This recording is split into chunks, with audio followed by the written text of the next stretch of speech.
presentation of Fox Sports. We are Fox Sports. We are San Diego.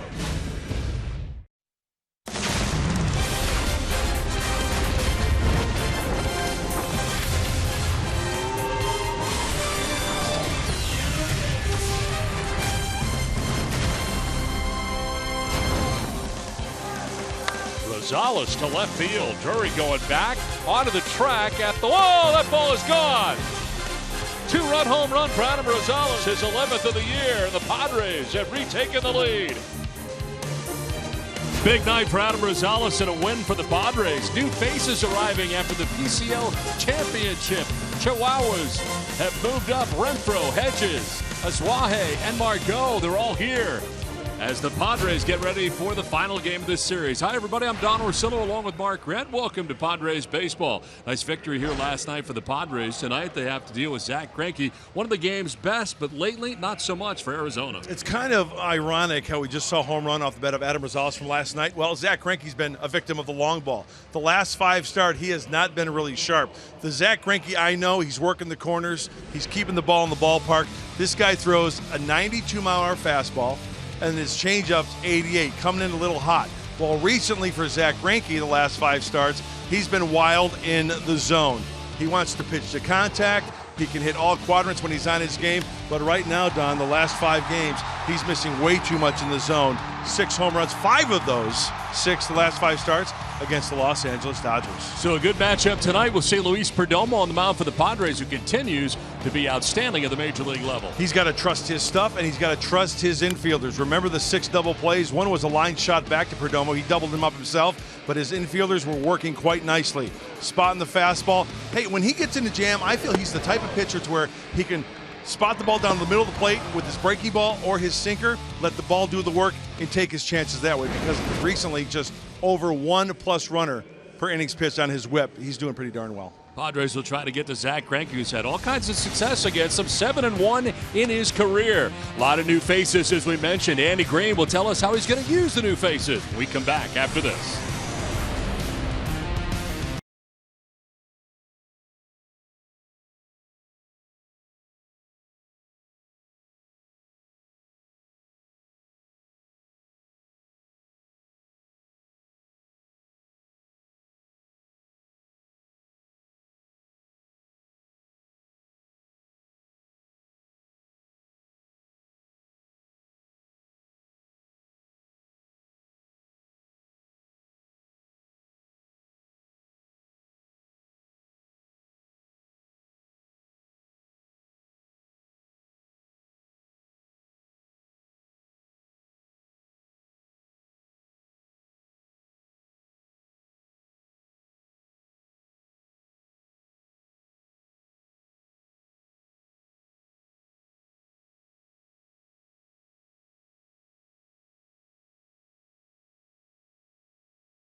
Welcome back to San Diego. It feels like Christmas in September.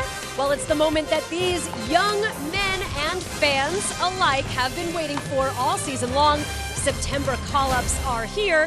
Of course, none in the lineup tonight, but according to manager Andy Green, we won't have to wait too long until we see these young players in action at the major league level. Take a listen. They're going to play. They'll all get in there tomorrow, barring any unforeseen circumstance. They'll all be in the lineup. Nobody from pretty much here on out the rest of the year is going to play every day, with maybe the exception of Will Myers. I don't expect anybody else out there every single day, but everybody's going to get mixed into it and get plenty of opportunity. You know, we don't have a ton of games left, but it's about getting these guys' feet wet and giving them opportunity. I think everybody's excited to see them play. You know, some of these other guys that have been here all year wanted to finish it really strong. So got a lot on the line for both those groups of guys. Andy also added, when you consider the talent and the level of athleticism and the fact that these guys are just off of winning the PCL title, you start to visualize the level of talent here on the field and what could be, and it all makes for a very, very bright future. Coming up, Padres and Diamondbacks going head-to-head for the third time here for Game 3. Welcome to the show, young'uns. Take a seat and watch how the big boys do it.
Brought to you by Rancho Chrysler Jeep Dodge Ram. No one saves you more than Rancho Chrysler Jeep Dodge Ram. By Petco, where the healthy pets go. By Ford of Escondido, you won't believe how low the prices go. And by Bank of America, life's better when we're connected. Now the Padres back for the finale of this three-game series against the Arizona Diamondbacks, and taking the field tonight, led by their starting pitcher, Luis Perdomo. Beautiful night tonight in San Diego. It was just a night ago that we dealt with an hour and 10-minute rain delay. Tonight, a beautiful night, 75 degrees, with the sun shining and getting ready to set off to our left tonight for the finale of the series and the first leg of this three-team stay here as part of the homestand. Now the Diamondbacks are here for the finale. Their lineup is brought to you by Hyundai. Leading it off is Gene Segura, having a terrific year, hitting at .318. Chris Owings bats second at shortstop with Paul Goldschmidt, who homered last night. Got his 21st of the year. He's at first base with Wellington Castillo doing the catching. It's Jake Lamb at third base. Yasmani Tomas is in right field batting sixth with Brandon Drury in left. It is Socrates Brito in center batting eighth, and Zach Greinke, the pitcher, out of the 9 spot. Scouting report for right-hander Luis Perdomo is brought to you by Anderson Plumbing, Heating, and Air, the 23-year-old. Can you believe it? He's making his 19th start of the year. Is he got 1-2 starts left? Would be nice to have 20 or 21 for the young right-hander. Well-grounded.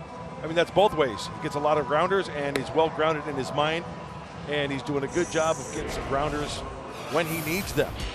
Behind him defensively, the Padres defensively brought to you by your San Diego County Ford dealers. Left to right in the outfield, Alex Dickerson, Travis Jankowski, and John Jay. Third to first, Ryan Schimpf, Luis Sardinez, Alexi Amarista, Will Myers with Derek Norris doing the catching for Luis Perdomo.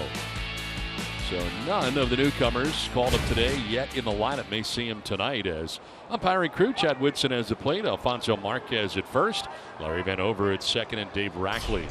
He's the umpire at third. First pitch of the ball game in there for strike one, and we're underway. Pete Segura putting together a great year for the Diamondbacks. First year in Arizona. One of the bright spots really for Arizona. They'll lift a fly ball out to right center field. Jankowski and Jay. It'll be Jay for the first out of the ball game. Well, a fly ball, ironically, to begin Perdomo's outing, but a guy who has been keeping it on the ground. He's done a great job. And highest ground ball percentage. He is second in that category, only behind Marcus Stroman in Major League Baseball, the Toronto Blue Jays. Yeah, that's the one thing that sticks out. Major League Baseball. I mean, with each outing, we've said it all the time. And Austin Hedges talking with the skipper. It's nice to see Austin back with the other El Paso Chihuahuas on their successful season. Chris Owings swinging to the first pitch, a bobble by Schimpf, but has plenty of time to recover for out number 2. He was in on the grass at third base. Zwahe is here. Renfroe is here. Margot here as well. You mentioned the Pacific Coast League champion. El Paso Chihuahuas guys we would have seen probably if they did not go through that stretch. But I think it's important to have guys develop at the minor league level and win at the minor league level. And these guys did, winning a championship in the PCL. You learn in the minor leagues. Hopefully that pays dividends at the big league level. I'm right there with you. I'm glad they stuck together with that core to bring home a championship. As it was, part of the core was here a lot of the year. Guys like Alex Dickerson and Ryan Schimpf, part of the crew that helped them win the PCL. Not in the postseason, but during the regular season. Paul Goldschmidt will take the strike, and it evens at 1-1. And Andy Green talking with Hedges. Of course, Hedges with big league time last year, and saw him a lot during spring training, but kind of surprising we didn't see him during the regular season. Yeah. You know, I found in this day and age of baseball that there's more communication between the coaching staff and the players. We're back in the 80s, even early 90s. There wasn't a lot of communication. Well, first of all, there was no texting or anything. Right. But still, not a lot of communication when you were in the minor leagues with the big league staff. I think there's more and more of that this day. Swing and a miss. Big cut there by Goldschmidt, and it's 2-2. Well, you think about catchers being an extension of the coaching staff. I guess no surprise that Austin Hedges taking this opportunity to visit with his manager as the game starts here tonight. Earlier start time tonight, Arizona heading to the East Coast, although they have chosen not to fly tonight. They're going to Baltimore tomorrow on the off day, as it turns out. So rather getting into Baltimore at 8 a.m., the red eye, you're Yeah. going to sleep here tonight and spend the day traveling. Not sure what I would prefer, given the opportunity. I think I'd want to get there. I think I probably want to go tonight. Yeah. 2-2 is fouled off. They're going to play the Orioles and Nationals. At least geographically, that part of the trip will be good for Chip Hale's team. And Mike Butcher, his pitching coach. Their last road trip of the year, and of course the Padres' last road trip of the year would be to visit these Arizona Diamondbacks. Final 3 games of the year. 2-2 from Perdomo is hit a long way to left field. Dickerson going back, looking up, and that is gone. To the second deck for Goldschmidt. Hit a 2-run home run last night. A solo shot tonight here in the first, and the Diamondbacks jump on top 1-0. I was just about to say how Goldschmidt was not taking very good hacks off of Luis Perdomo. Movement, location was a big reason, but you've heard of the hanging breaking ball? I believe you can hang a fastball as well. That's a two-seamer, contact, belt buckle, 2-2 fastball, and you do that with some consistency to Goldschmidt. I don't care how poorly he's swinging the bat, he's going to burn you once in a while. So Goldschmidt with a home run, his 22nd of the year. Home runs in each of his last 2 games, and now Wellington Castillo came off the bench in last night's game to pinch hit and in the starting lineup again tonight. And Goldschmidt, what a while there in between home runs. Not anymore. He's locked in now. Back to being Paul Goldschmidt once again. This is rip foul.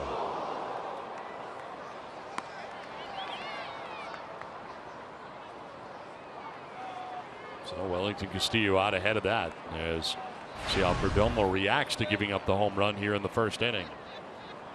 Castillo, another guy who's got some pop, 14 home runs on the year, 66 runs batted in. It's the arms out of the way and almost a strike, misses inside. You give up a 2-out home run. I've always been a firm believer, if you could throw 3 pitches or fewer to get out of the inning, not let it rattle you, I think you're doing a pretty good job. Let's see if you can. I mean, the strikeout is sexy. We all know that. See if you get a grounder or a pop up here. Chopper foul outside of third for now, and it is 2-2.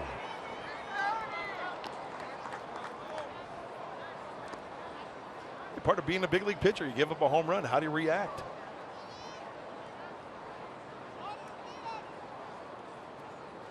He's not the only one to have given up a home run to Paul Goldschmidt in his career. Here's a grounder up the middle that'll find its way into left center field. A base hit for Wellington Castillo. And back-to-back hits now for the Diamondbacks in the first inning. This was a breaking ball, kind of speeding up the bat of Castillo. After the home run, I'll give him the single there. A little sunshine off the buildings in the distance, off to right field here after what was a damp, rainy night here last night. And of course, the rain delay, 7th ever to take place here at Petco Park. 2 down in the inning. Wellington Castillo at first, and Jake Lamb the batter. Lamb will take a hack at the first pitch and carve it foul. Lamb, who had a terrific first half, not as good in the second half, but still 28 home runs, 88 runs batted in.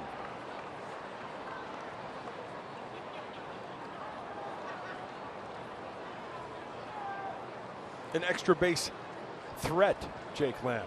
Not only the doubles, but the triples as well. Tied for second in triples with 9. This Lamb can run a little bit.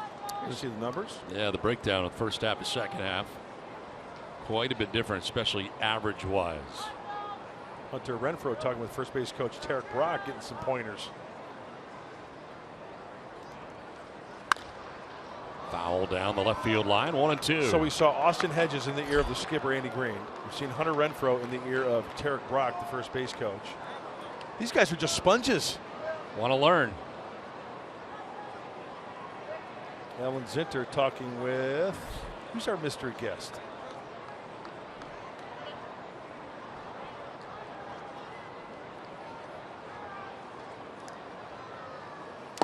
That'll skip in, and even at 2-2 as Perdomo misses at 94 miles an hour. Segura fly to right. Owings grounded out to third base. A home run by Goldschmidt, singled by Castillo, and with 2 down, Castillo at first, and Lamb with an even count here at 2-2.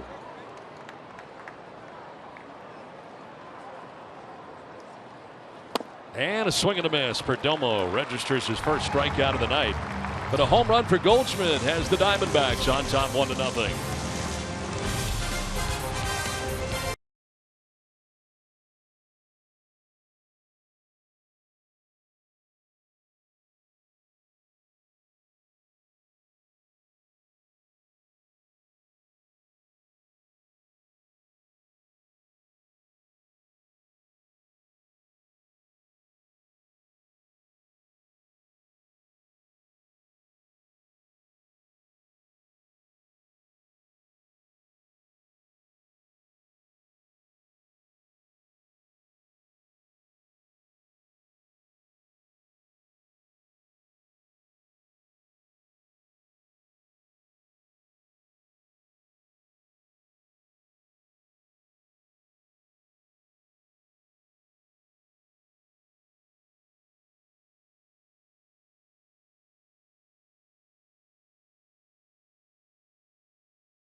Last of the first inning.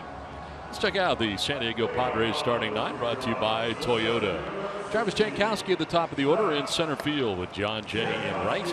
Will Myers at first base with Ryan Schimpf at third base.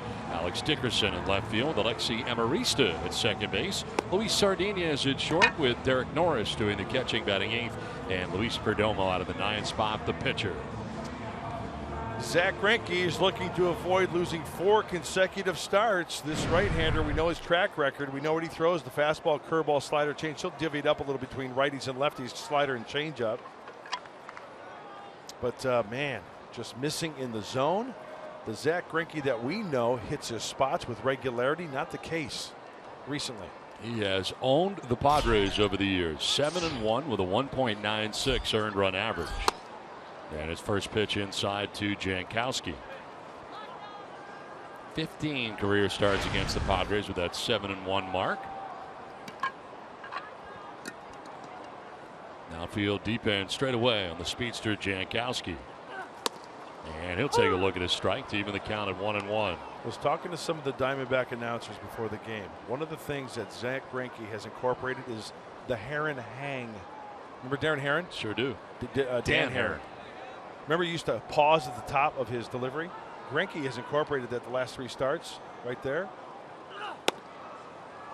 And he's grunting a lot more, too. Sounds like Jake Peavy from here. A happy haircut to the former Cy Young Award winner, Zach Greinke. Took the loss last start against the Dodgers on Friday, allowing 3 runs, 1 earned, and 6 innings of work.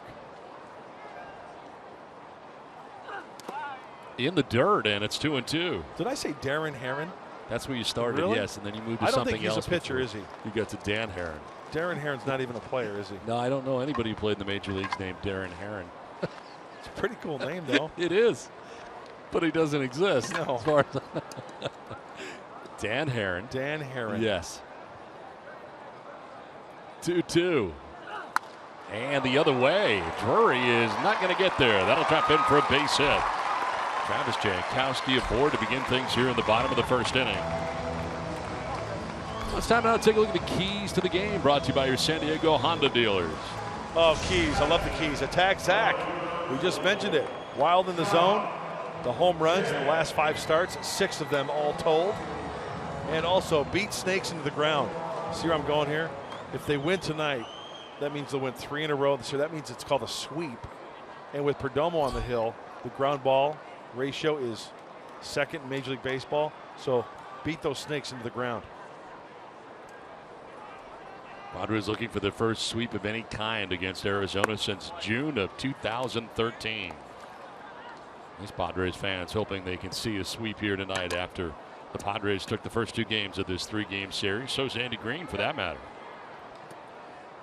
John Jay batting out of the 2 spot, putting the .290 average with 2 homers and 25 runs batted in. More grunting from Greinke, who gets a strike in there. Yeah, he's going to throw 92. I mean, that's consistent. And I mentioned in our open that he throws the changeup a little hot, 88. Usually you want maybe 8 to 10, 12 miles an hour difference. More separation. But what he wants is contact on his changeup. Throw fewer pitches. You get a grounder or a pop fly.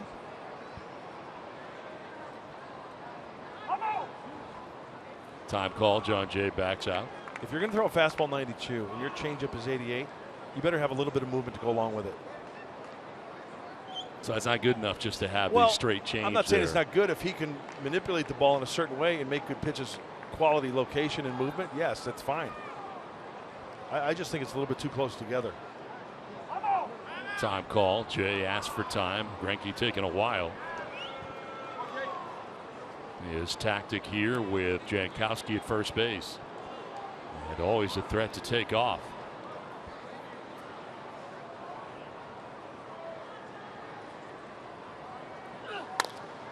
Fly ball down the left field line, foul ground. Lamb, Drury, Owings, and it's going to be Drury coming from left field to make the catch on the warning track and in foul ground. No advance for Jankowski. And that's the first out here of the first inning.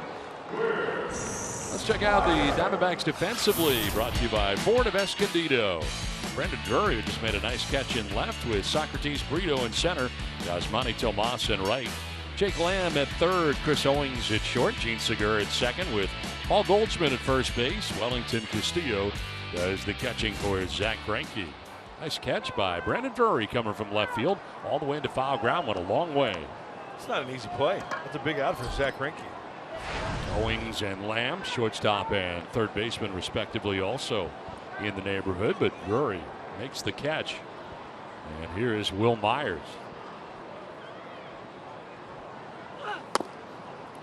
I don't remember Greinke doing this one grunting. I don't either.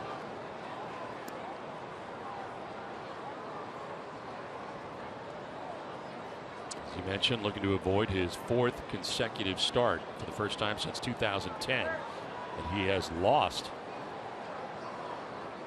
Still with the Royals last time it happened in 2010.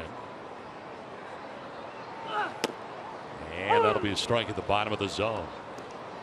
That's when Zach Greinke's at his best. He's got the high three-quarter arm angle. You know, even though he's not that tall, he gets some good downward plane, and he hits the spots down and away, down and in, up and away. And then he expands with the breaking ball. As you see the last 3 outings. 8 earnings. That game he gave up the 5 home runs to the Dodgers.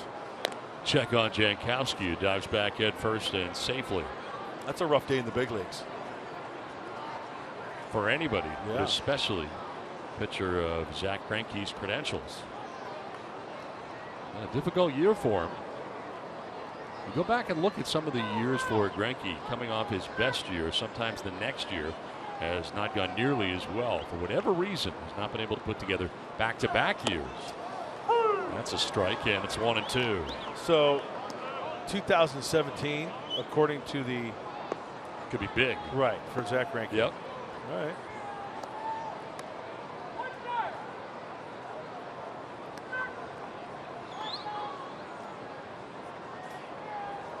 Jankowski with a single to get the inning started. Jay fouled out.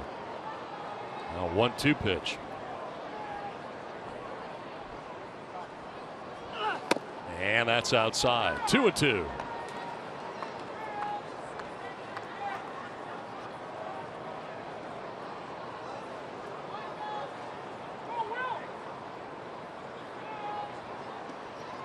The last 2 years when with the Dodgers made 32 starts. Incredibly reliable. 19-game winner last year, 19-3. And that'll be a little bit low. That should have been called a strike earlier, not this time, and now it's a full count.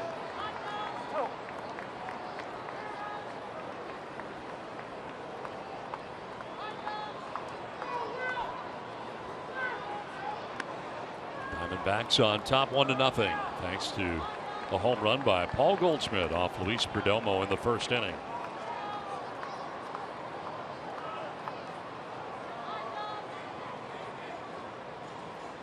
Jankowski takes off at first. Myers lines one foul.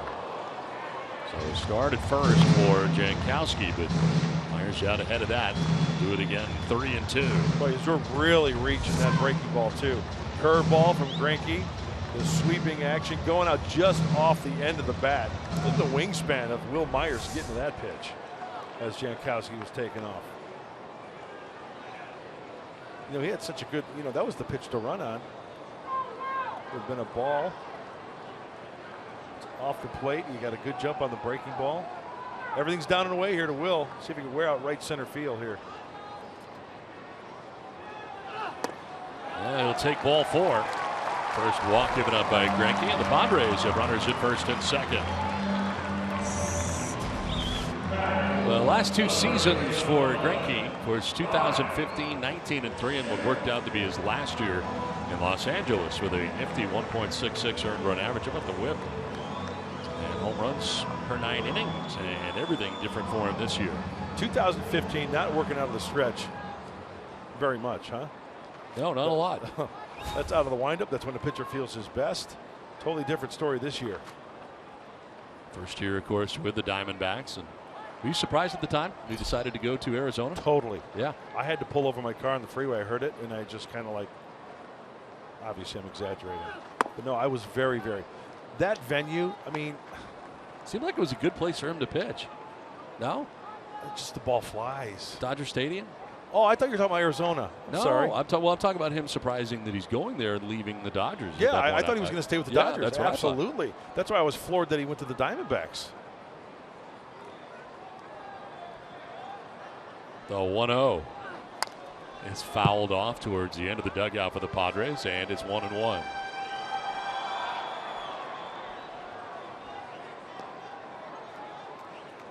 Home and road for Greinke. 13 games at home, 5-5 at his new home at Chase Field. 12 games on the road, much better, 7-2. Tells you a little bit something. ERA still high though, up over 4 for Greinke. High for him, certainly. Yeah, they're supporting him on the road. But once again, sinker ball pitcher, his fastball straight. If I'm going to pitch in Arizona, I'm going to be a sinker baller. Bluffs off the backside, no throw.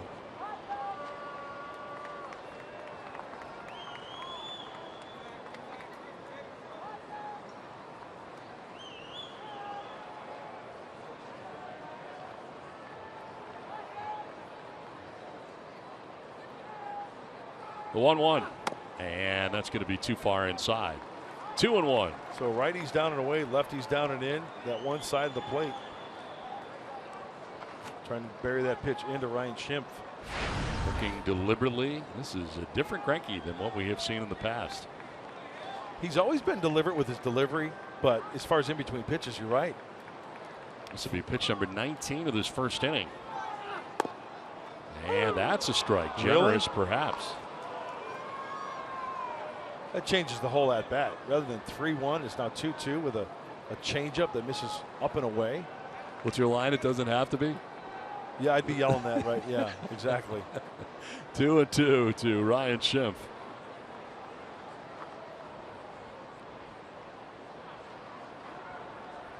You got Jankowski at second, Myers at first.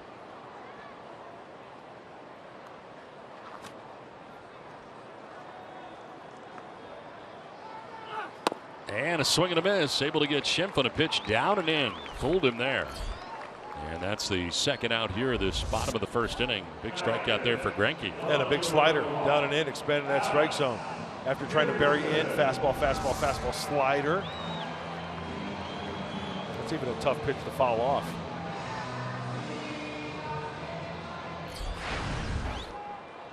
So 2 down, runners at first and second. Alex Dickerson coming up. Looking to get into double figures in home runs, sitting on 9 right now for Dickerson.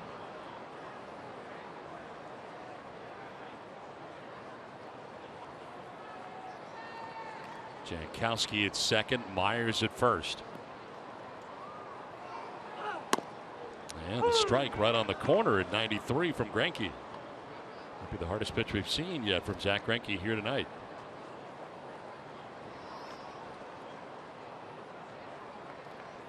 Last victory coming against the Giants. I was back on August the 30th. 12-7 the record for Greinke coming in tonight. Missing badly there and evening the count. Well, I'll see a pattern here that fastballs hard in and changeups away to lefties. And then he finished off Ryan Schimpf with that slider, so he saved that one till later. Pretty even in the ball strike category for Greinke. Bluff off the backside again, trying to keep Jankowski around the bag at second. Back went Jankowski. Outfield deep and straight away, and they are deep on Alex Dickerson. A couple of big hits in last night's game, both doubles for Dickerson. Swings here and lifts a fly ball to shallow left. Out goes Owings, in comes Drury. It'll be Drury who makes the catch. That ends the inning. The Padres strand a pair. The Diamondbacks have a 1-0 lead.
I think just really being short to the ball. I mean, I was so long to the ball for so long, and going back to just trying to be as quick as possible to the ball. I really struggled, trying to get back to the curveball because I was so quick to the ball. I really had to let it travel. How did it change your timing? A lot. That's what I was saying. Like, I was so early to a lot of pitches that I was just pulling a foul and stuff. So I had to kind of reiterate my swing to backing it down to just really trying to work toward the middle of the field with all the pitches.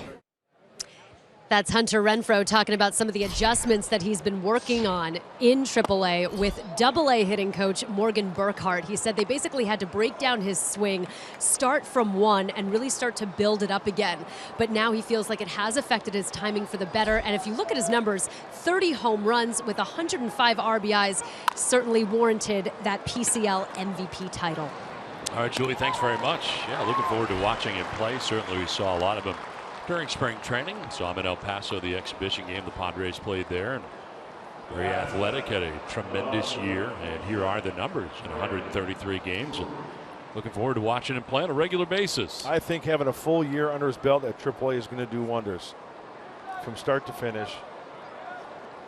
And going into spring training next year, hey, they're going to be out to get him.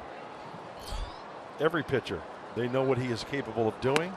How is he going to react against, if it gets to the point to where you are going to face the top 5 starters at the big league level with every single team.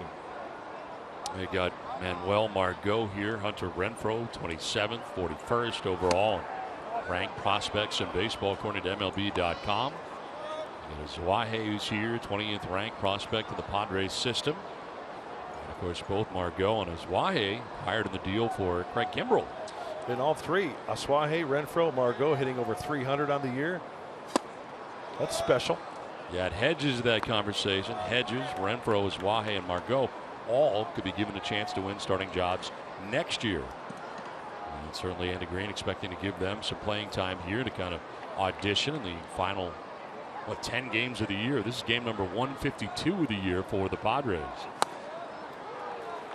After the ground out by Tomas, Brandon Drury with an even count right now of 2-2. Drury's made a couple of good defensive plays, especially the one in foul ground in the bottom of the first inning. Bats for the first time tonight.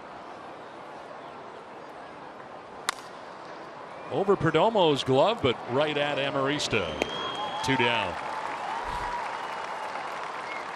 3 ground ball outs in an inning and 2/3. Always a good sign when you're talking about Luis Perdomo. And hopefully early action so he goes deep into the ball game. Hey, one little nugget also on Austin Hedges. He was kind enough to join us before the game. I'm glad he bounced back from that injury, that hamate bone, and hit 322, 323, whatever it was. And that's a great sign as well. Because he said at first, he was kind of concerned. That's a rough injury. Socrates Brito, first appearance of the series, taking a hack at the first pitch as Perdomo changes up. He pulls the string for strike 1. Socrates doesn't like that.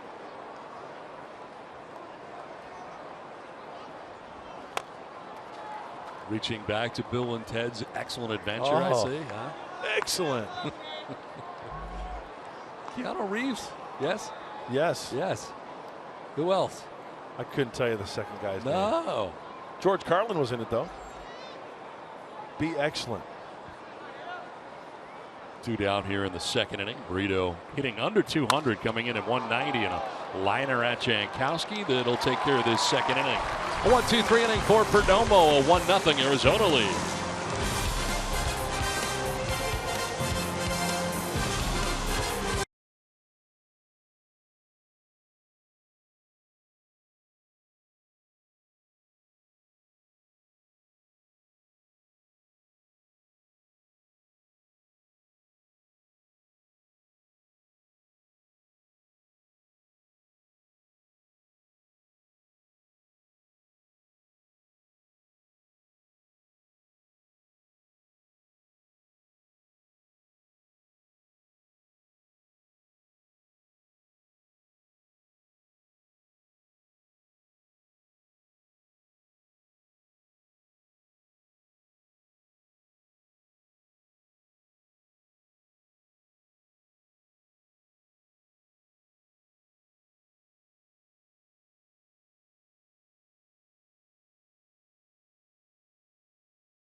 We're at Coors Field. He's got another one. This one's a grand slam. All part of a rout of the Cardinals for the Rockies.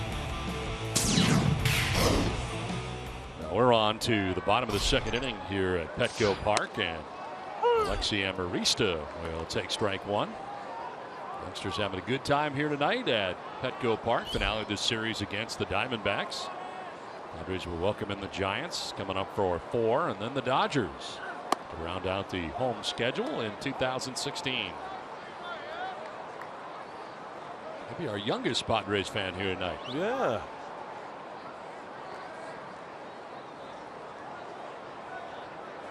Well, Greinke had to throw 23 first inning pitches but get out of the inning unscathed. Good pitch right at the bottom of the zone has Amarista down 1-2. Thought we may see Adam Rosales after his big night last night back in the lineup again today for the Padres. Had a huge night. Great night. Hitting the ball out of the ball yard. He is so happy to get more opportunities at the dish and playing last month. 4 of the 5 RBIs in last night's game. So one sprayed foul off to the left out of play. Oh, the right-hander on the mound tonight, and Greinke is Amarista getting the start at second base, followed by Luis Sardinez and Derek Norris here in the inning.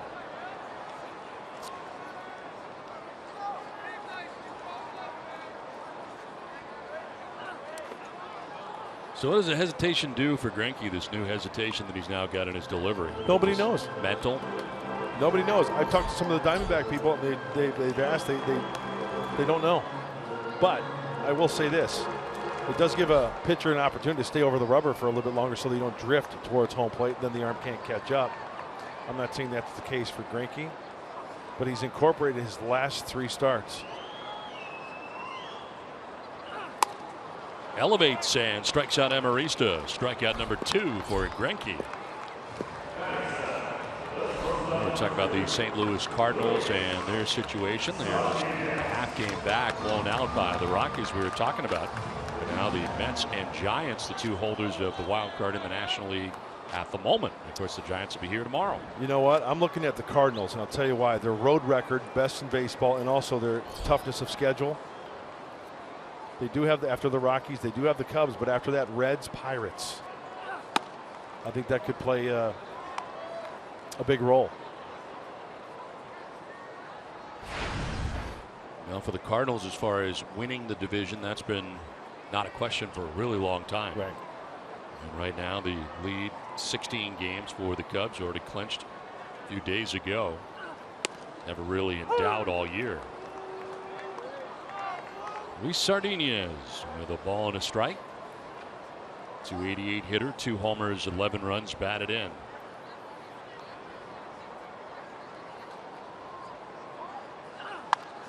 It's jammed, pops it up, foul ground. Over comes Jake Lamb towards his own dugout, and he'll make the catch, basket style. Still had another step to go if he needed to. Nice play over there. Not really sure where he was moving over towards his own dugout for out number 2. Yeah, didn't have the railing, and also I'm sure he was getting a little bit of help from his teammates as well. The flash look. Dave McKay is there. The first base coach, Castillo, is backing up just in case of a carom off the glove. I've seen a nice play from Drury in left, and now from the third baseman of the Diamondbacks, Jake Lamb. 2 down, 4 in a row. Retired by Greinke and brings up Derek Norris.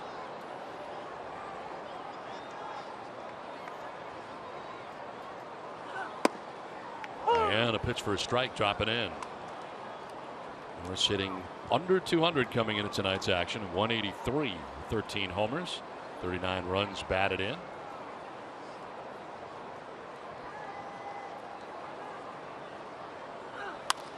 It's a high fly ball down the left field line towards the corner. Over goes Drury over by the stands, and he won't have a play. Did he kind of lose sight of that? Because he put his arms out on the run. I think he kind of put his arms out like, hey, I lost it. It's kind of like twilight right now. Yeah. So he may very well have.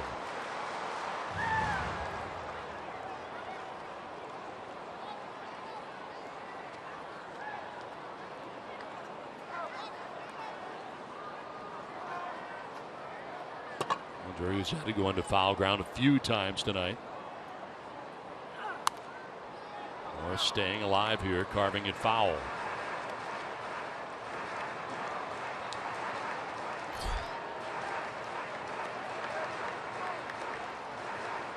He struck out Amarista to begin things in the second. Got Sardinez to foul out.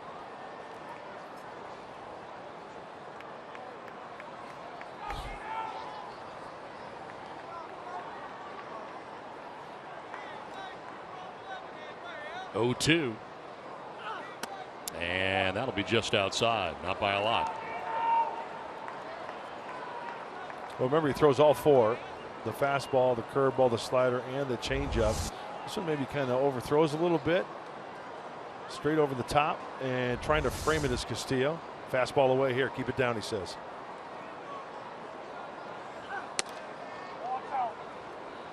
Evens up now at 2-2. Never won 20 games in a season, Zach Greinke. Last year, closest he got, a 19-game winner, 19-3, with a 1.66 earned run average. His final year with the Dodgers, spent parts of 4 years. Fastball away. And it's fouled away. Greinke breaking into the big leagues with the Kansas City Royals. For the Royals from 2004 through 2010.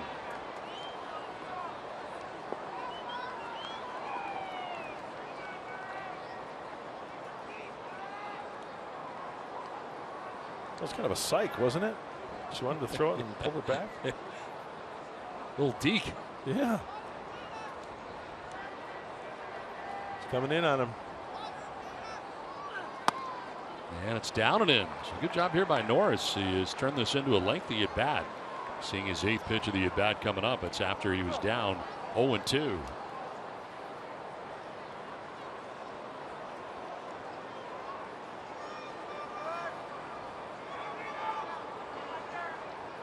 Field straight away on the Padres catcher. And a grounder towards Lamb at third. He'll gather and throw. That will end the inning. Down to the Padres in order in the second inning. 1-0 Diamondbacks.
In the crowd with their Ginny Baker signs, because you're not a Girl Scout leader, rookie.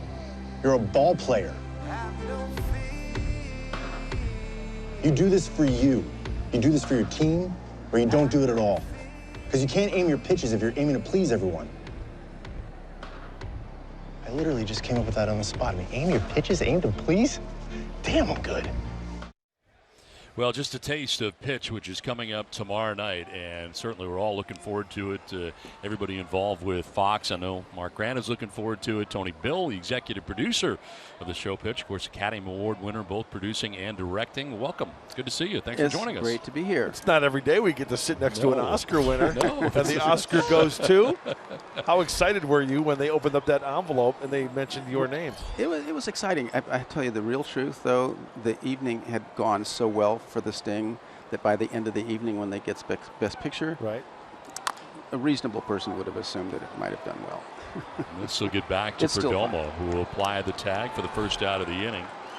I was talking about The Sting, Taxi Driver, Going in Style, directed by Bodyguard, Five Corners, Untamed Heart, Flyboys, just to name a few. And what was the Oscar win for? For producing The Sting. Oh, what!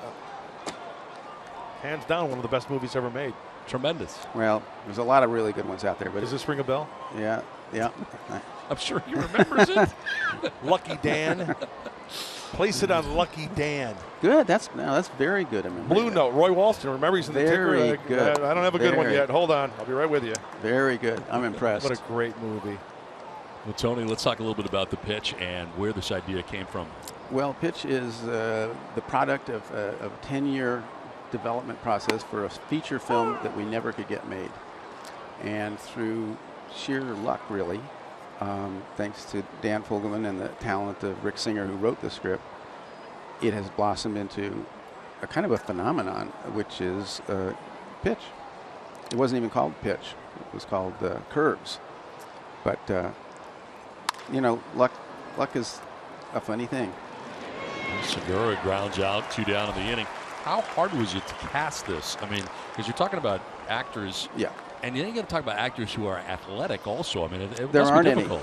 There aren't any. The reason I couldn't get it made as a feature is that all of our movie star women are shrimps. They're all like petite, small people. They're not athletic. And so we had to find a wonderful actress who was a great athlete. And it was a, needle in a haystack. My big question is consulting. Who did you consult to try to help your cast look like big leaguers and talk like big leaguers in the whole shooting match? Well, we're surrounded by consultants in a sense. We're surrounded by some big league pitching coaches. We're surrounded by writers who love baseball. Rick Singer, who wrote it, and Dan Fogelman, who wrote it with him. So we're kind of surrounded by people who, like many people who are sitting in the stands, have been living baseball all their lives and have finally gotten a chance to contribute to making it real. And that's the key, too. It really looks like this is real, and it seems like cooperation in Major League Baseball, able to use all the teams' logos in different stadiums and things along those lines, make it more real, it appears. It's pretty real, I got to tell you. I was around a lot of players when we were casting it and working on it, and it's pretty real. I mean, I think it's as real as you can get without hiring a major league player to play a part. And Tony, what's it like to work at the best ballpark in all of Major League Baseball, voted #1? Petco Park. I can see why it's been voted #1.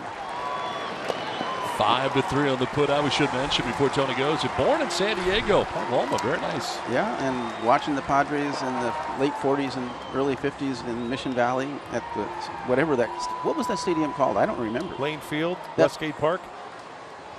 I think Wayne rings it. Lane Field was down by the tracks, and Westgate Park was where the mall is now, the 163. Tony, you're the best. Thank you very much. Good luck to you. Thanks for the invitation. Thank you.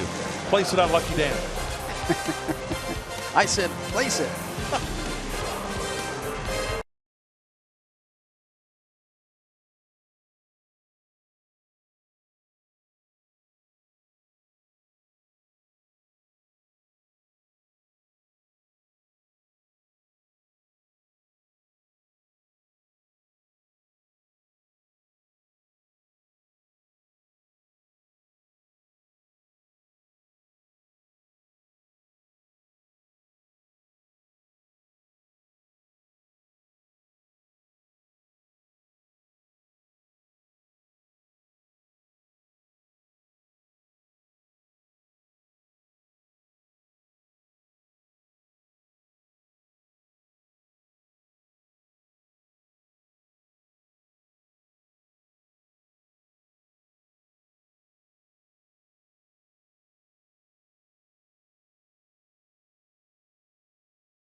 Luis Perdomo taking a first pitch strike from Zach Greinke. Into the bottom of the third we go.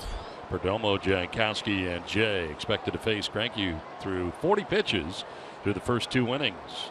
Fresh off a 1-2-3 second inning. He's retired 5 in a row. And misses badly to Perdomo. Perdomo 5 for 35 at the plate this year, 143. No homers, does have a run batted in.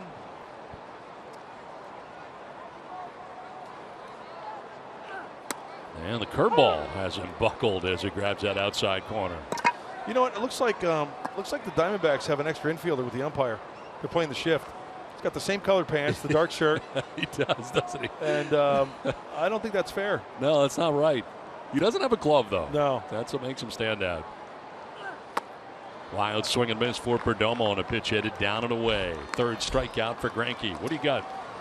Time now for great moments in Padre history, brought to you by Geico. This date, 1986, right-hander out of Texas, Jimmy Jones. He tosses a one-hit shutout as major league debut. He blanks the Houston Astros 5-0. The 22-year-old #1 draft pick had a 43-39 record during an 8-year big league career with the Yankees, Padres, and Astros. In that game, it was in the Astrodome. The one-hitter, he gave up a triple to Bob Knepper, the opposing pitcher. I know Bob Knepper. And that's a pretty darn good big league debut for Jimmy Jones. Been a minor league coach in the Red Sox system for a long time. You know, we had you do that promo, and it's part of the new Mark Grant plan. As that pitch is a strike, and it's 0-2 to Jankowski. Elaborate, please. Well, we're going to mix some things up. It's going to be a little bit different for you moving forward, and because we're trying to, what you do well, make it even better. What, lay out? No. Like that right there. You took what was a promo and you turned it into magic as a swing and a miss by Jankowski. That is strikeout number 4 for Greinke. I mean, you took it to another level, and as a result, now I'm going to read what you used to do. Okay. You ready? I see where you're going. All right, this copyrighted telecast is presented by authority of the San Diego Padres, may not be reproduced or retransmitted in any form, and the accounts and descriptions of this game may not be disseminated without the express written consent of the San Diego Padres. Now, see, that was wasted on you for I don't know how many years that you did. I mean, you can add nothing to it. It is what it is. It's a regular read. We're wasting your talents by having you do this. So now, from now on, I'm doing this. Pitch is going to be outside. There's really no conversation. 1-0. Who did you clear that through? It was very high level. Very high. Went up top. Well, since I did it without the card, can you do it without the card? At some point. Not initially. This is a walk before we run thing. But did you see what you brought to that last promo? I mean, I would have read it, and I would not have known that Bob Knepper, the opposing pitcher, had anything to do with it, or that he pitched in that game at all. And you made a magic. The great ones adjust. I know. And I have no problem with it. Look at you. Yeah. Yeah. So, at the end of the day, you may be upset initially, but this is a good thing. All. Now miss. This is a marriage. We're married? Yeah. This is two-way. I'm willing to give, and I'm willing to take. You're a giver. That's what you are, Mark Grant. You're a giver. I'm a lover. You give, and you just lost the disclaimer. As down to first goes John Jay. It's all about this. I love it. 2-out walk. Second walk given up by Greinke. And it'll bring up very well, though. Thank you. You read that really well. Right pacing. I tried to hit the key points. You know, like disseminated, and without the express written consent. What is it again? Express written consent, which is very important.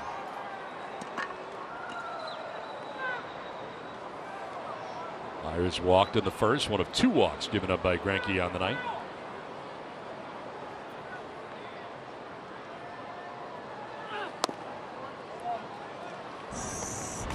Here's the Arco top tier player profile. Take a look at Will Myers. 7-game hit streak. He's put together some good streaks after the All-Star break. Kind of went down a little bit, but 8 hits in that 7-game streak, hitting at a .308 clip. Put the ball out of the yard 2 times, and the slugging percentage .624. That means a lot of extra base hits, yo. Driven here towards deep left center field. Talking about extra base hits. How about a home run? Will Myers with his 27th home run of the year with one swing of the bat puts the Padres on top 2-1. Did he just go off the Arco sign after the Arco top tier player profile? I believe he did. Oh, believe it, he did. Arco!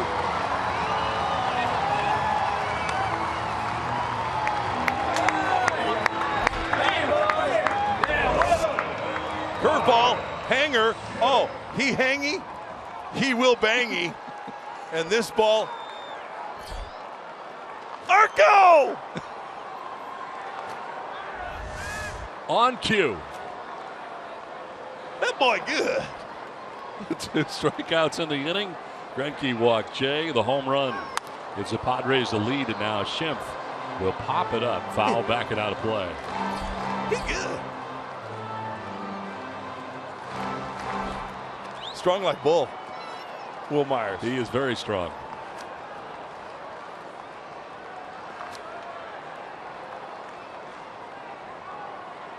Schimpf, a strikeout victim in the first, 0 for 1. That'll skip in, 1-1.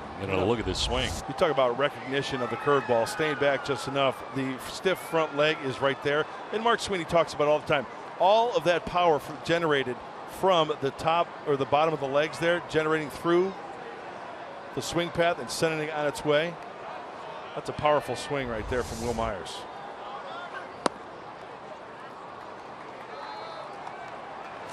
Over Myers, his 27th home run. RBI is 87, 88 on the year. It's almost, well, there's 2 outs, so I wanted to maybe give an analogy of what we mean by when you have a strong bottom half. You know what a catapult is, right? Yes. You string it in, you let it release. Let's say that catapult's base is on springs. It's not going to have the catapult's not going to send that object as far as if it's got a solid base to it, right? Because it's got the solid base that transfers over to the arm, swinging that object. Same time, if you got a wobbly bottom side, you're not going to get the same power from the top side. So the solid bottom half of the legs generates to the swing, hence the power off the bat. Tomas towards the line, makes the catch that ends the inning as Ryan Schimpf flies out.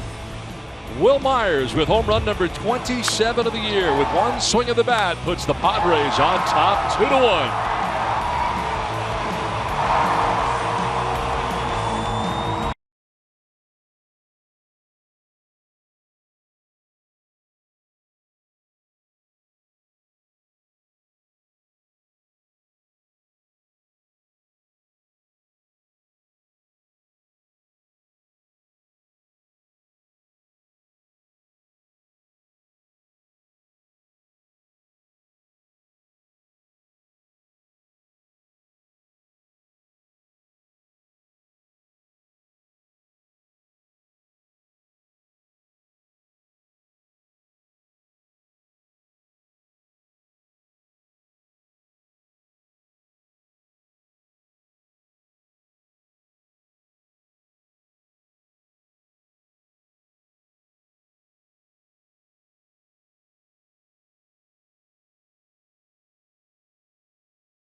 The Padres on top 2-1 with his home run that has the Padres with 2 hits in the game on top 2-1. And Luis Perdomo now the lead for the first time in tonight's game.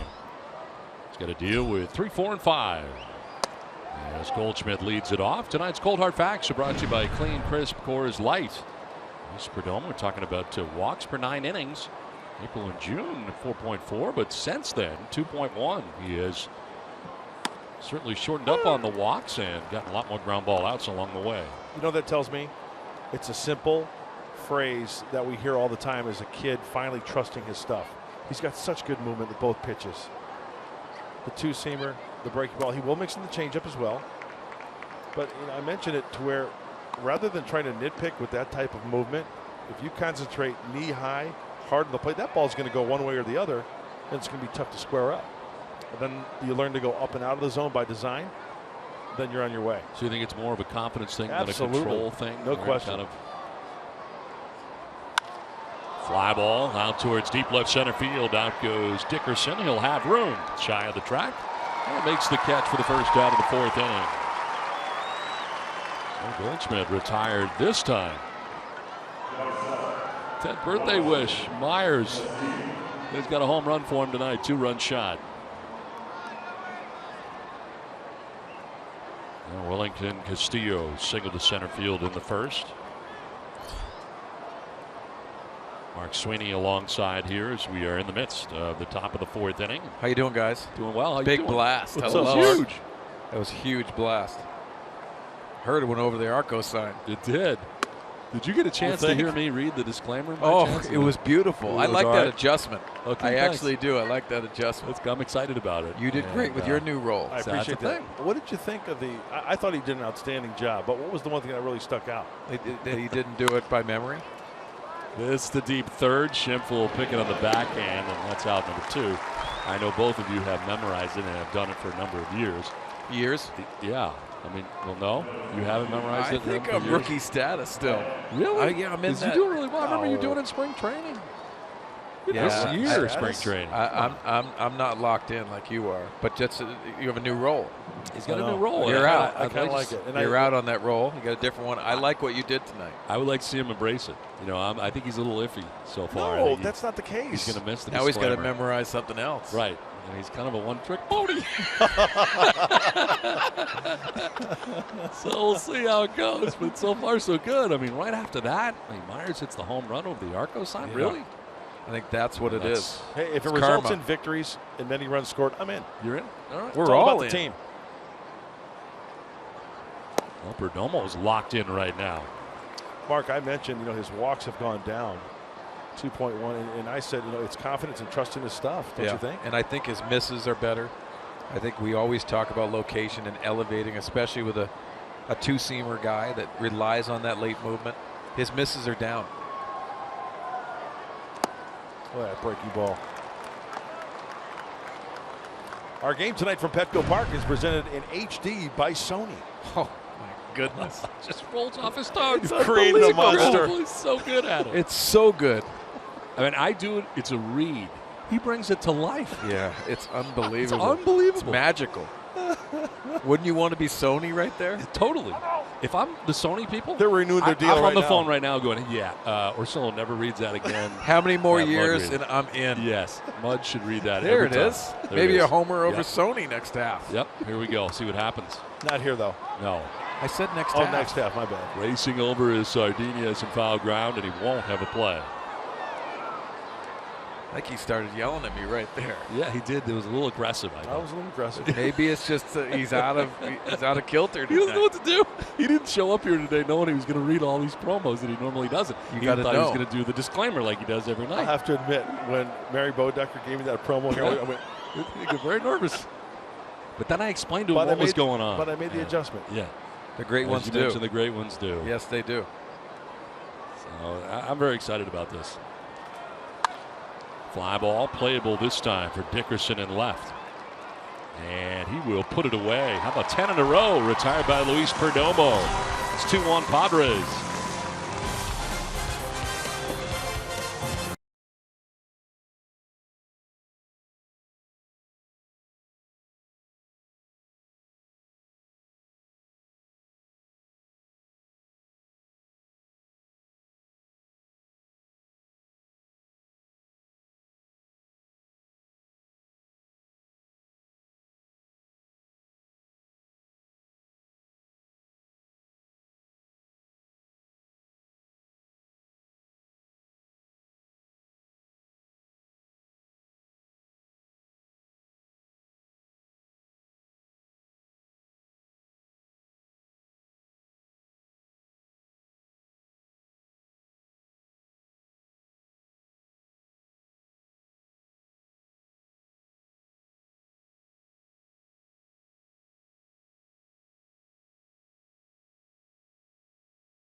Well, funeral services were held earlier today for Yangervis Solarte's late wife, Juliette Solarte, who passed away after a very long battle with cancer on Saturday. 4 members of the Padres staff were in attendance, including clubhouse interpreter David Longley and, of course, coach Eddie Rodriguez, who is one of Solarte's closest friends. He's been in constant contact with Solarte. They text every single day. Solarte texted him and said, "I never thought it would end like this." And, of course, Eddie Rodriguez said, "Come and move closer to me." So in the offseason, Solarte will move over to Kendall, Florida, to be closer to Eddie Rodriguez. Of course, their friendship is something that has gotten him through this very difficult time, and he thanks the Padres staff and, of course, the fans for their outpouring of support. Thank you very much, Julie. And certainly a very sad time for the Solarte family, and of course occurred on the last road trip while the team was away, and Yangervis left the team to go back and be by his wife's side as she did pass. And certainly it has been a very sad time ever since, and he has very much been in the thoughts and prayers of his teammates here in San Diego, and they have all felt the pain of Yangervis Solarte and his family, and we send them the best. It's certainly what is an incredibly trying time, and you think about this year, guys, and what he did on the field, knowing everything that he was going through off the field, and it makes it even more remarkable. It is truly remarkable, because I don't think many guys could really do that, especially when it's such a close family member, your spouse. But elaborating on the Eddie Rodriguez little nugget just goes to show you, in any vocation we work in, when you look at people that work closely together for a long, long time, they become your family. They become your extended family. Yeah, I think that's the most important thing. You realize how much time you spend with your teammates and coaches, and in those relationships, when you have tragedy like this, you can come together that close, and it's really special. That's what you always felt as a teammate with everyone in that room. The closeness that you have it makes this sport really special. Alexi Amarista batting here, with Dickerson getting a leadoff walk. 3 walks given up by Zach Greinke in the game.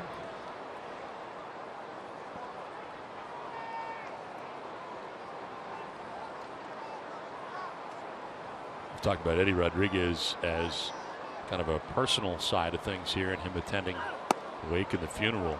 What a tremendous coach Eddie Rodriguez really is. Yeah. I mean, you look at him, he come here every day, in the afternoon, he's always out there working with somebody. He works extremely hard on this coaching staff. Yeah. He wants to make players better. There's nothing more gratifying for a coach to see progress from a kid, not only on the field, but also as an individual, as a man. Right? I'll tell you this, as I had Eddie in the minor leagues, my first year in minor league baseball, and he is the same then as he is today. Ground ball towards second. Dickerson got a start. It'll be picked by Greinke, who throws to first to get Amarista, but as they started Dickerson, he will get to second base with 1 down. Guys, you think about the work ethic and how much time coaches put into their craft and getting guys better. There's more coaching now at the big league level of developing than there ever has been. And you need coaches like Eddie Rodriguez and this whole staff. Obviously, we touch on it. Alan Zinter right there, constant communication. But it's very imperative to have a coaching staff that are teachers. When you look at coaches, especially at any level, you have to be all in. None of this half stuff. Well, the left field line, Drury's been busy. He's over and under to make the catch for the second out. 2 down. And when I mean all in, from spring training, even during the offseason, you're getting in contact with players. I mean, nowadays you hear coaches traveling to meet with players as they're working out, or whatever the case may be. But these guys are the first ones to come here, the last ones to leave, and it is 24/7 baseball to make their players better. Yep. And everyone out there is probably saying, listen, why aren't they doing that? They're coaches. They should be doing that. Well, we've been on, I think everyone can say they've been on staffs where, hey, this is a friend of a friend, and he's got the job, and he just checks out, and it's one element to that coaching staff, but you don't get teachers like the Padres have. Mark McGuire is a bench coach, but he also is in the cages yesterday, constantly having communication. Tarek Brock, immediately today, having the outfielders out. These are teachers that are passionate about what they do. Dickerson at second base with 2 down here. Padres trying to add to a 2-1 advantage. Batting here in the last of the fourth inning, Derek Norris 0 for 1.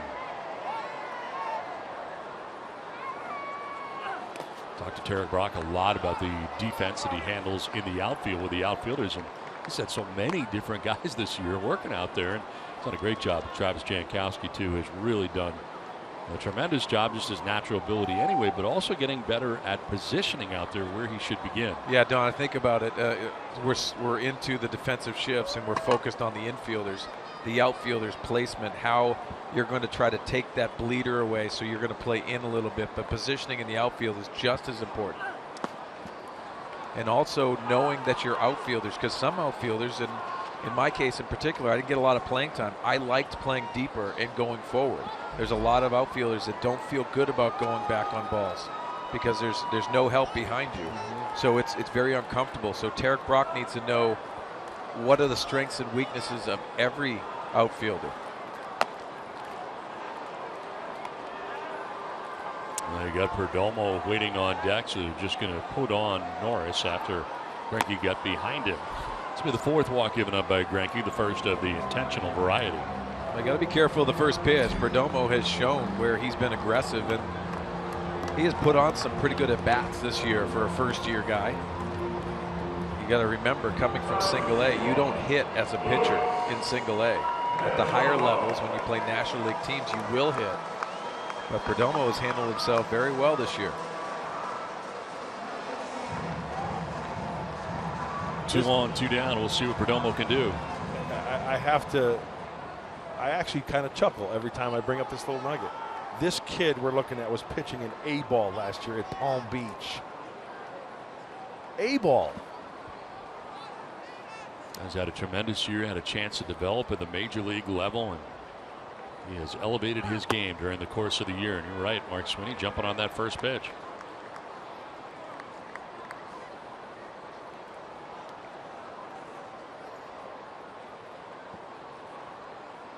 Batting with Dickerson at second, Norris at first with 2 down.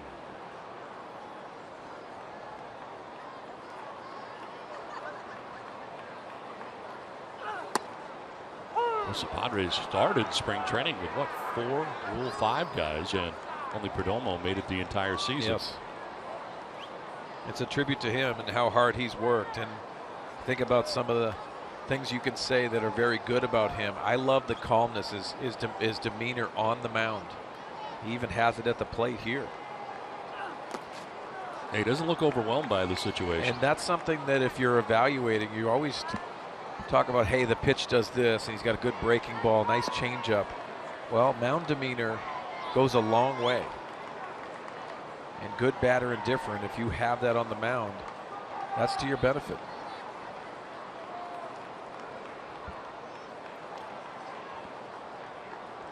Down to the count, 1 and 2, 2 on, 2 down. In the dirt from Greinke, will even it up at 2 and 2.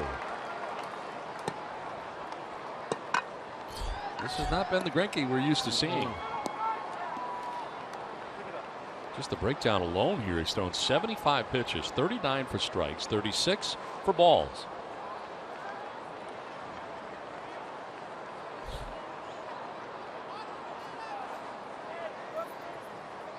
Walk 2 in the inning, albeit 1 intentionally. And Perdomo takes a hack but fouls it off to the right.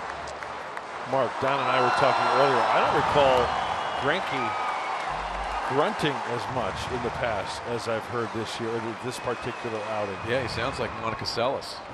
Or Jake Peavy, I thought. You never know what's happening, obviously, going through certain situations this year where he doesn't feel very comfortable, and he's always thinking about how he can continually get better. But Zack Greinke overthinks at times, in my opinion. But you're seeing the ball strike ratio. That is odd when you think about a guy that can pinpoint control. He'll strike out Perdomo. Luis knew it, takes with him strikeout number 5 for Greinke. The Padres strand a pair.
of the trade, it focuses on Paul Goldschmidt, top of the first, and you see Luis Perdomo looking for down and away. It leaks up and in, 2-2 count, 2 outs, and Paul Goldschmidt does what he did last night in hitting his 22nd home run of the season. This is a guy that has had a down year in my estimation, but you always have to fear his ability, as we saw in the first.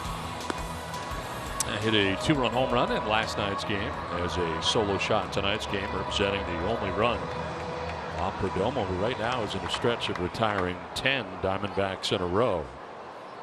You got to think about it, and he's coming in 297, 21, and 87 tonight. And that's a down year. That's how good Paul Goldschmidt is. Goldschmidt is 22nd home run of the year. RBI is 88. Actually, only 88. A 1-run solo shot. Yasmani Tomas getting it off here now for the Diamondbacks. In the last 13 games, Tomas hitting at .370, riding a 4-game hitting streak coming into tonight's game. He's a guy that appears if you make a mistake, he's going to hit it a long way. I was just about to say, bad breaking balls and fastballs right there, he's going to crush you. He can go off the plate and he will chase. He works the count here 2-0, but this might be one of those 2-0 counts that he will chase a poorly thrown pitch. Well, you think about the hitting coaches, Dave Magadan and also Mark Grace, and they probably asked him because Yasmani Tomas looked like he was consciously trying to go the other way last year too much, in my opinion. I think they've got to the pull side a little bit more. Dave Magadan has to like the adjustments the outfielder has made. To right field, and that one's going to drop in for a base hit in front of Jay, and that breaks up a string of 10 in a row retired by Luis Perdomo. Third hit of the night for the Diamondbacks, their first hit since the first inning. There's Mark Grace. MLB.TV Premium. Watch every out-of-market game live in HD on more than 400 supported devices and enjoy a free subscription to @Bat Premium, the #1 app for live baseball. Blackout and other restrictions apply. Visit MLB.TV. Wow. Yeah, that's magical. That was magical. Are you a carpenter? Are you a carpenter? Why? Because you nailed it. Oh, no. That's awesome. That reading was all of Mark Grant's promos. It was so good. I enjoyed that. When you said blackout and other restrictions, that's what sold me. Wow. It's huge. He does that every night. The paper he reads snap. that. The paper snap at the end. Paper snap of confidence. It's like dropping the mic. Yeah, but when you don't use the paper and you do it by memory, what do? He does it like one of these. Yeah. I have to get, I have to footnote because my good friend Dave Rickards came up with that P-Sock. He's a morning DJ here in town. He's been doing it for years, so I don't want to steal his stuff. But you did. But he said I could use it though. The paper snap? Yeah, the paper snap of confidence. Oh. Yeah. And then the sniff. Yeah, I noticed that. Yeah. He does that too? You stole that from him too? Yeah. The Quattro. Uh-oh. I just heard it. Did you hear it? Did he snort? He snorted. You know what that makes you, right? A snorter? Yeah, a snorter. All right. Here's the 2-1. To Brandon Drury. And it could be 2. Sardinia is to second for 1. It is 2. That's a shocker. Double play ground ball, huh? 4 ground ball outs for Luis Perdomo. He had 6 in the game in Miami. You know what? Also, when you look mechanically to Perdomo, he's not overthrowing. When he gets to the point where he trusts his stuff and then he can add and subtract with the fastball, you take a little off, you get a little bit more movement, and you get that grounder. I'll tell you, that's what makes pitching fun. 2 down here in the 5th inning brings up Socrates Brito. Brito lined out to the center fielder, Travis Jankowski, back in the 2nd inning.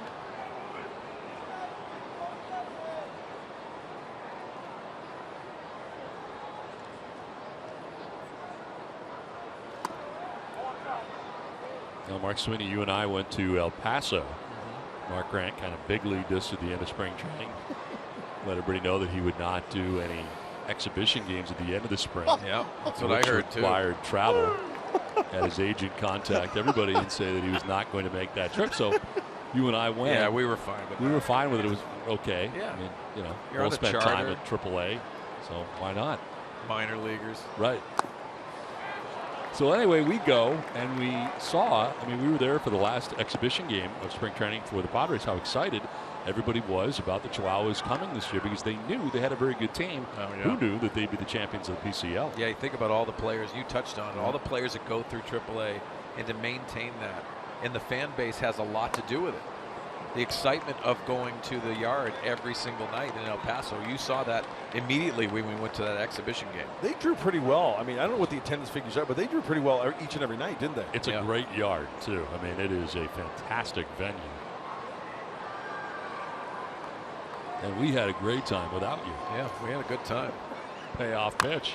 Fouled off at the dish. We had any problem with the reads? No. All the promos. Here are the guys that are here now that were Chihuahuas yesterday, Padres today, and look at the Padres' future, which is very bright. You look at it. A lot of excitement. I think Manny Margot, Hunter Renfroe, Austin Hedges are the frontliners. That's strike 3, and Perdomo jumps off the mound. Strikeout number 2 for Perdomo. Halfway through, it's 2-1 Padres.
Baseball brought to you by Sequoia Casino. Sign up for the new Padres Club Card today.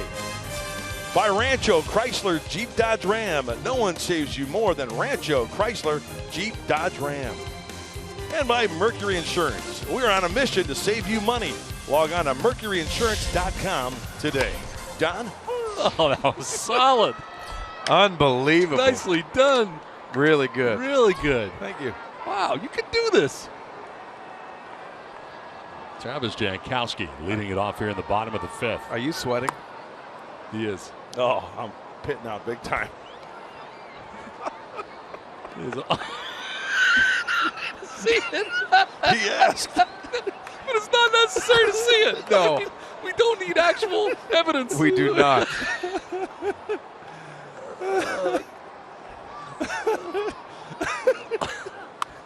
This one is fouled off to the left. I have to say that during, I don't know if we can show it or not, but while you were reading, Oh, sure we can, right here. Well, no, not that. We got the pointer. When you were reading the billboards at the top, yes, Mark Sweeney, your friend and other analysts, was conducting.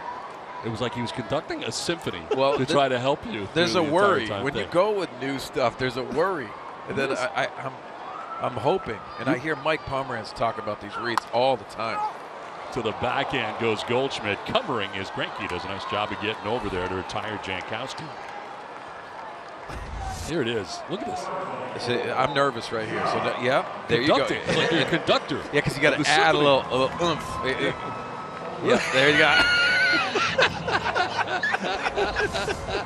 That was awesome. So helpful. You're like a coach. Oh, my gosh. Well, like I'm from coach. Boston. They asked me to the Boston Pops. Yes. I couldn't do it. Yeah. So I decided that I would try to come in here, 4th, 5th, and 6th, and help out. And conduct. That's tremendous. And it was awesome.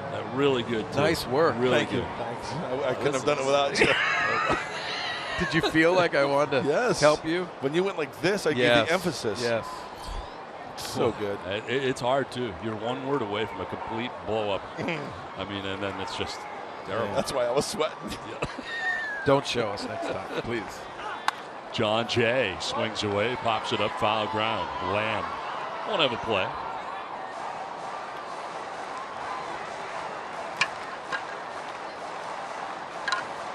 Jay tonight has fouled out down the left field line, walked and scored.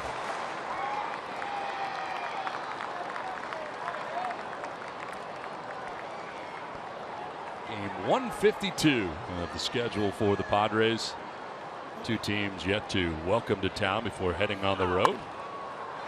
So the Giants for 4, then the Dodgers for 3. Mark, I've noticed that Zach Greinke, he really likes to pound lefties in. Yeah. Change-ups away, righties down and away, and then he'll flip that breaking ball up. Is there a time where maybe you look for a pattern, or do you look at one side of the plate? Yeah, I mean, you can look in, especially when he feels good on his glove side. Yes, Right. you can look in, but I always say this, you have to go to your strength, especially when you see Greinke that's not commanding it. You saw his last start in LA give up 4 home runs, so you have to go to your strength. But it's very difficult because what Greinke does really well is he gets you into that guessing game. And when you're guessing against a guy that has command and can change different angles, different locations, also speeds, it's very hard. You know, especially here, 0-2. I'm trying to put myself in John Jay's spot. I wouldn't know what to guess. Well, you in don't this guess situation. now. You want to get ready for that fastball, and hopefully you can react.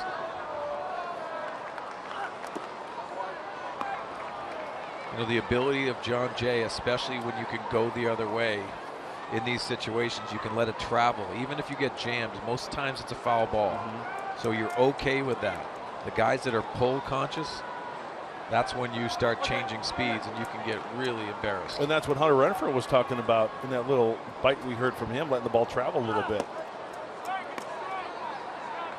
Greinke thought he had strike 3. He wants him to check, and where was the pitch? Was right there. He thought it should have been a called strike.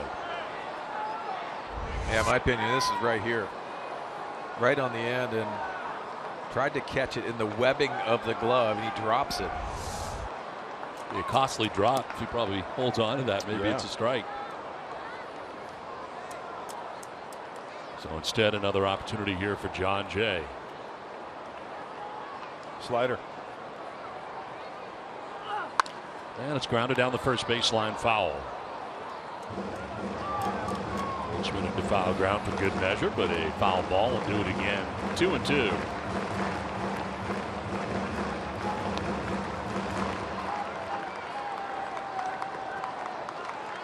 Third look tonight for John Jay at Zach Greinke as he bats with 1 out here in the 5th. Padres holding on to a 1-run advantage.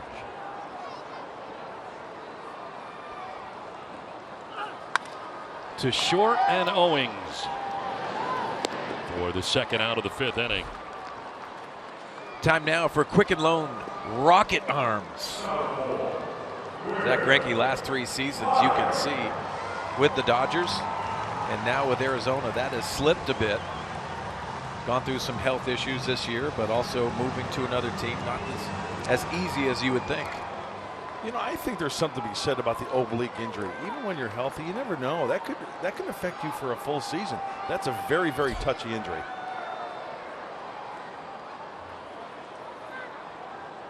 Well, Myers has been on twice, walking a home run.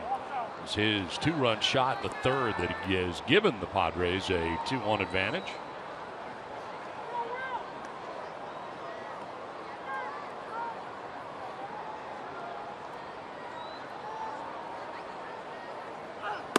You know, guys, you think about the finish of the season and how you have to individually do well. I think it's imperative for Wil Myers to go into the offseason feeling good about it. Obviously, we've documented some of the struggles in the second half for obvious reasons. And you know that's happening, but Wil Myers needs to have a good last 10 games. He's off to a good start tonight.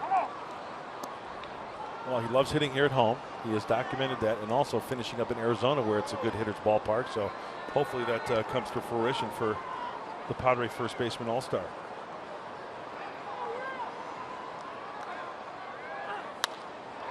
To left center field, Brandon Drury, the left fielder, cuts over and makes the catch that ends the inning. Down in order go the Padres on top 2-1.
Really tell the story of my career, the people with whom I've worked that I've admired, rubbed shoulders with a lot of greatness. My heroes, my colleagues, the people I've admired most in my life, the great events that I've been privileged to cover. Each one has a story, and I think these are much more valuable than any trophies that I've earned. Tomorrow, Fox Sports San Diego shines a spotlight on Hall of Fame broadcaster Dick Enberg as he shares the stories of his life. Tomorrow after Padres Live on Fox Sports San Diego. Certainly looking forward to that. He's on Mount Rushmore of sportscasters, I'll tell you that. No question. And we play along here to the 6th inning. Zach Greinke leading it off, and Zach Greinke has thrown 91 pitches through the first 5 innings. A lot of pitches for Greinke. And just to elaborate on that, about Dick also, I still remember I was watching a UCLA basketball game in my basement with my dad, and here's this guy doing the stand-up. He's wearing a yellow jacket. It was TVS was the network, and gosh, then you fast forward and you're doing Padres baseball with him. How about that? The irony of that. And it's really weird. I did a spring training game this year, went back to the hotel, turned on Classic, and he's doing a Super Bowl, and it's the Pittsburgh Steelers, and you just laugh. Yeah. Said I just did a spring training game, which was really meaningless when it came down to it. And then you go back, and here he is doing the Super Bowl, giving the call. One of 8 Super Bowls that Dick Enberg had the chance to call. And it really has been great to be around him this year. It's kind of been different in the nights I've been here. He's not been here, but we have spent some time together on the road, both traveling this year and having a chance to be around him, and it's been a great pleasure to get to know Dick Enberg. Yeah. I was up in with Fox Sports 1 the other night, and they gave a tribute to him. It was one of those things you realize Vince Scully in LA, and we're up in LA, and they're doing a nice tribute to them. So he's getting his just due, and it's collectively with sports. And I think everyone realizes the impact he had in many sports, not only in baseball, but all the others. He was the voice of my childhood sports, loving sports. Even though baseball was my favorite, but I watched football, I watched tennis, watched the NCAA basketball tournament.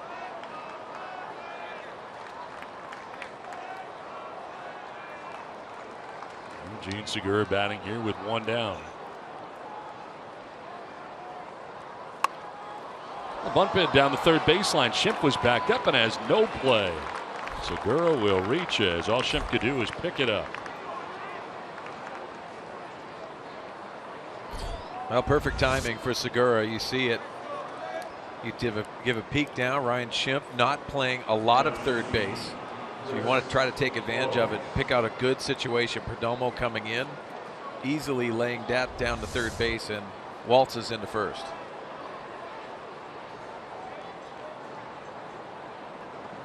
One on, one out, and Chris Owings coming up, tying run at first base now for the Diamondbacks. Owings 0 for 2. He's grounded out twice to third base in the game. 1 for 10 so far in the series for Owings. Well, Owings can handle the bat, so you wonder in this situation with Perdomo's control and inducing a lot of ground balls, maybe a hit and run situation here for Chip Hale. Yeah, well, I would guess one of the first 3 pitches, maybe something like that happening, maybe 2-1, 2-0. Could be something right here, especially with that hole on that right side, Mark. 9 ground ball outs and 5 in the third inning so far for Perdomo, and this one to the backhand short of Sardinez. That's all they'll get because he had to go so far into the hole to get it. But the lead runner retired on a ground out. This beautiful rooftop shot is brought to you by Pinnacle on the Park. Nice. Can you say rooftop or rooftop? What was that? Were you parking? Rooftop. Roof. Yeah. Up on the roof. Maybe it's the Midwestern in me. Roof. You can barely notice it. What's a roof? Hey, Dad, we need a new roof. Rooftop. Roof. There's 2 O's. Roof. Yeah, but growing up in the Midwest, it's roof. Roof. Roof. Well, we're in San Diego. It's rooftop. rooftop. That's a rooftop shot, not a rooftop. Roof. I was hoping you were going to wait for them to take the shot, because if you read the copy too early, which you did a great job. A lot of times. So I should wait for the shot. You got to wait till Michael goes to the shot, because then it's a rooftop shot. Okay. Still not a rooftop shot. That makes sense. Never a rooftop shot. Should I do that again? No. You hit it. We had our chance. Out to left center, struck pretty well. This is trouble. Back, and that ball is going to be gone. Into the bullpen. Goldschmidt's done it again. Hit a 2-run shot last night. Hit a solo shot in the first. Now a 2-run shot in the 6th inning. He's back locked in. And the Diamondbacks are back on top, 3-2. Well, it seems that Goldschmidt is beating the Padre pitching tonight on the fastball, and the poorly located fastball 1-0. It looks like Perdomo tries to locate this one, and he gets on top of it. It's a 2-seamer, high 2-seamer again. Boy, look at the strong arms of Goldschmidt getting extended, and look at that bat doesn't even vibrate. You're talking about right on the sweet spot. We just saw it.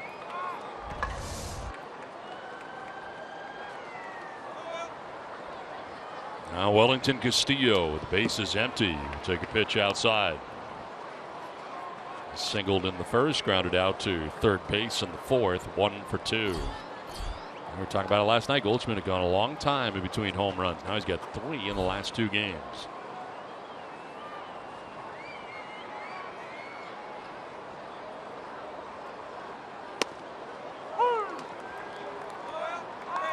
Oh, one of the best hitters in the game.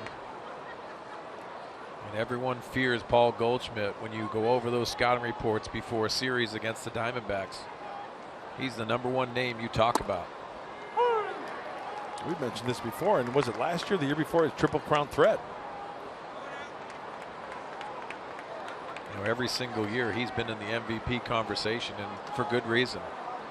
His consistency in what he can do on both sides of the baseball. Not only is he a good hitter, but good defender as well. And we saw Perdomo settle down after giving up the home run to Goldschmidt in the first, and that's how he reacts here with a count of 2-2 in the 6th inning. 81 pitches deep into his outing.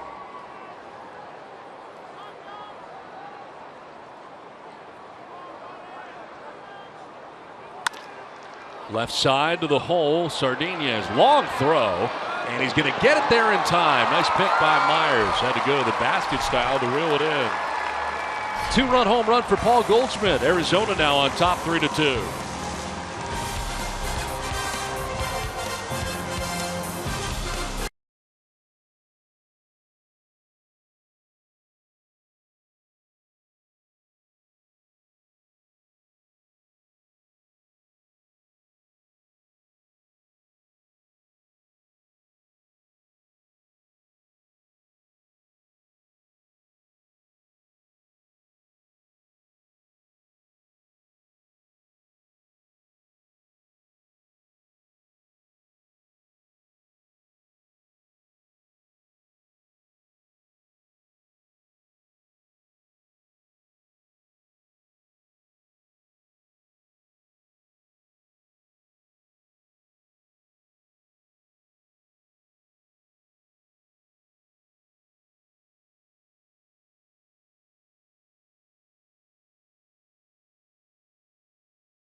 For Paul Goldschmidt in the first inning, he put the Diamondbacks on the board with home run number 22. 2-2 pitch out of the yard, deep left center field, and then Will Myers counters for the Padres. A 2-run shot in the third inning with John Jay aboard via the walk. 2-1 San Diego. Well, Goldschmidt at it again. Home run number 23. A 2-run shot puts the Diamondbacks ahead 3-2. We go to the bottom of the sixth, and to tell you about it all the rest of the way is Don Orsillo. Don? Why did you break into a game show host voice there at the end? What happened? You know what this is proving? It is proving that my position as play-by-play announcer is completely unnecessary. It's unnecessary. We have 2 analysts and no play-by-play guy. He got right into his inner Bob Barker right there at the end. Yeah, he did. Wink Martindale all of a sudden. Very impressive. Well, the Padres now trail by a run as they come to bat here in the bottom of the 6th inning. Schimpf has struck out swinging and fly to right. Sitting on 19 home runs on the year is Ryan Schimpf. More grunting from Greinke, who is nearing 100 pitches as he heads into this, the 6th inning. Last 2 outings have been 6-inning efforts, trying to do that again tonight, but 94 pitches right now for Greinke. Well, Ryan Schimpf, 9 home runs in the month of July. That was his impact as a big leaguer. Watching Greinke tonight, just doesn't look like he finishes his slider. And that's been his pitch. If you think about it, he pitches off of that fastball so well, can move it, but I don't think that slider has the finish it normally does. You know what I've kind of noticed, and I could be totally wrong, but remembering the Zach Greinke that put up those great years, more of a follow through, and he's not finishing up. Yeah. Even his fastball, see how he straightens up really quickly rather than kind of following through. And Schimpf went around, rung up by Dave Rackley, third base umpire. 6 Ks for Greinke, out number 1 of the 6th inning, 5 in a row. Now retired by Greinke. Yeah, this looks like the curveball. He gets on the side of it, but it has more of a 12-6 rotation and a finish. Ryan Schimpf, yep, goes just a little too far. 1 down, and it brings up Alex Dickerson.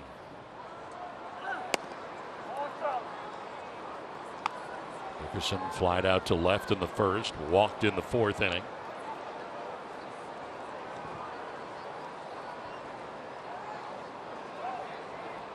Two hits in the first game of the series, 2 hits last night.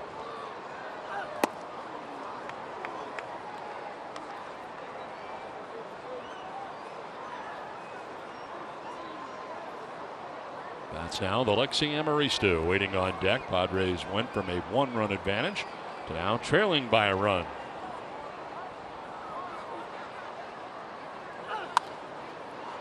Inside out swing and a foul ball off to the left has Dickerson down. I see Greinke really attacking Dickerson in many ways. The fastball, the first pitch was off the plate. Then he goes changeup, and then a fastball in, giving him all kinds of different looks. A left-hander and a right-hander up right now for the Diamondbacks, with Greinke ready with his 100th pitch of the night. And it's sailed foul off to the left out of play. Velocity hasn't changed. Went around 92 miles an hour all night, even though he's now hit the century mark. 58% strikes. That has increased as the night has gone on.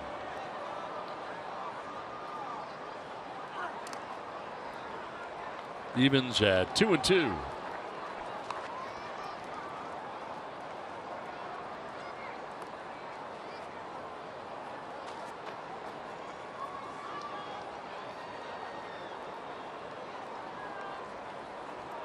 Dickerson has fly to left and walked in 2 previous plate appearances.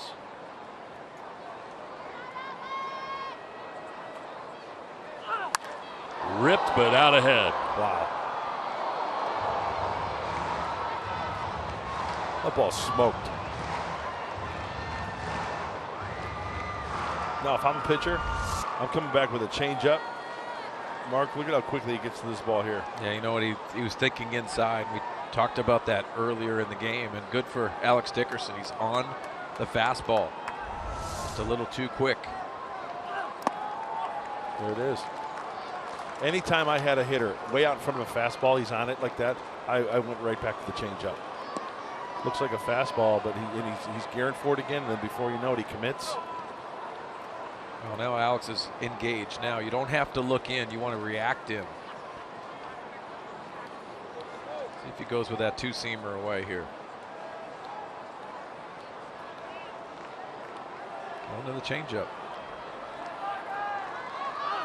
And Dickerson strikes out on it. That is back-to-back Ks now for Greinke, 7 in all, and 2 away now in the 6th inning.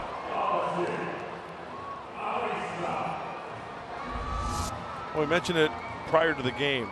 The changeup is 87-88. The fastball is 92-91. But if it's that close, you better have a little bit of movement. That ball had a little dip to it towards the end there, and I think that's what makes it a successful pitch. 6 in a row retired by Greinke. And it brings up Amaristo, who is 0 for 2 in the ball game tonight. Starts him with a breaking ball. Amaristo striking out in the 2nd, grounding back to the mound in the 4th inning.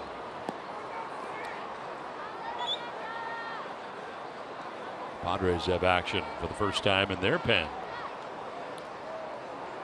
as Hunter Renfroe settles in with his new teammates here in the majors. That's a strike, and it's 1-1. You think from Hunter Renfroe, he's not used to sitting on the bench. If he gets an off day in AAA, it's because he needs one. Tonight's got to be extra special. But obviously, it's odd sitting on the bench, but not bad to sit next to Will Myers, the All-Star. To short, to the backhand goes Owings. The throw in time, and Greinke is through 6. The Diamondbacks have a 3-2 lead.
Yoenis Cespedes. Is it going to be a walk-off in the Big Apple? No. Ender Inciarte takes it away, snatch it back, and the Braves sweep the Mets at Citi Field. Oh, yeah, kiss the good apple goodbye. Oh, that's so awesome. Great job, Donald. Yoenis Cespedes rob there. That's a great way to win a game, isn't it? Unbelievable. So 7 in a row. Retired by Greinke as he is now thrown 107 pitches, likely done. Tied for the 5th highest season total for Greinke on the year. As Jake Lamb leads it off here for the Diamondbacks in the top of the 7th.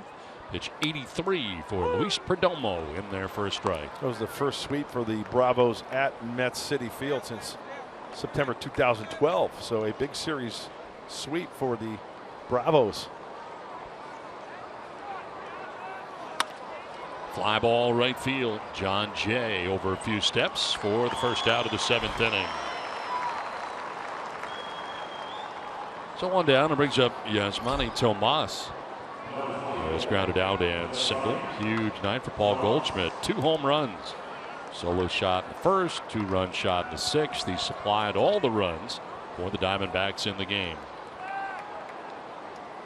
And he and the starting pitcher, Zach Greinke, talking it over. This combination of pitching and hitting has a 3-2 lead right now as they bat in the 7th.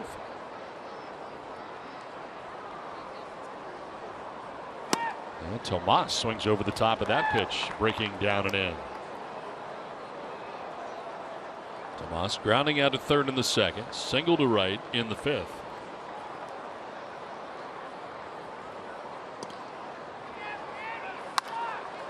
Rattles it foul off to the right. Almost still throwing hard, 93 miles an hour. Yeah, maintaining the velocity, and here's where you can expand the zone. Fastball up and away, up and in. You could bounce the breaking ball. Tomas will go after it. He will chase.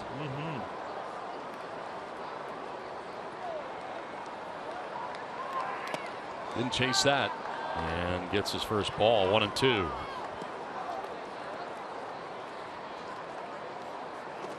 Jose Torres was up in the pen briefly. I'm not sure if he was just getting extra work or not.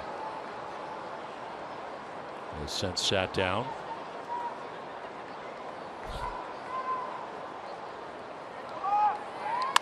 On the ground, foul. He got away with one there. The bag at third. Did you see that hanger there?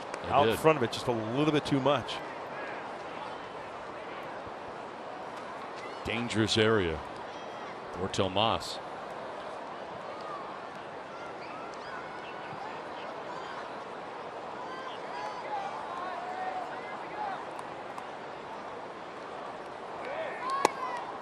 Down by the shoe tops, missing, and it evens a count at 2-2.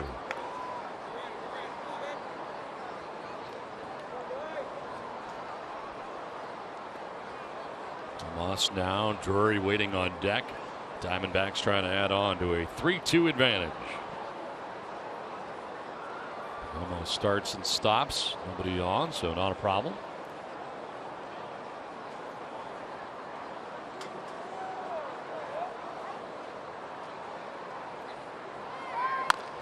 Towards third base, and Ryan Schimpf plays the big hop and throws out Tomas. 2 down. Still tremendous movement on that 2-seam fastball. Having the Diamondbacks beat it into the ground.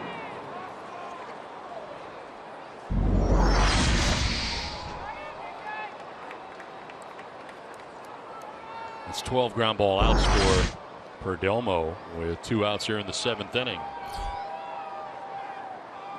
And Brandon Drury bats for the 3rd time. He's grounded out twice, once to second, and last time up into a 6-4-3 double play. Only 1 double play grounded into by the Diamondbacks tonight.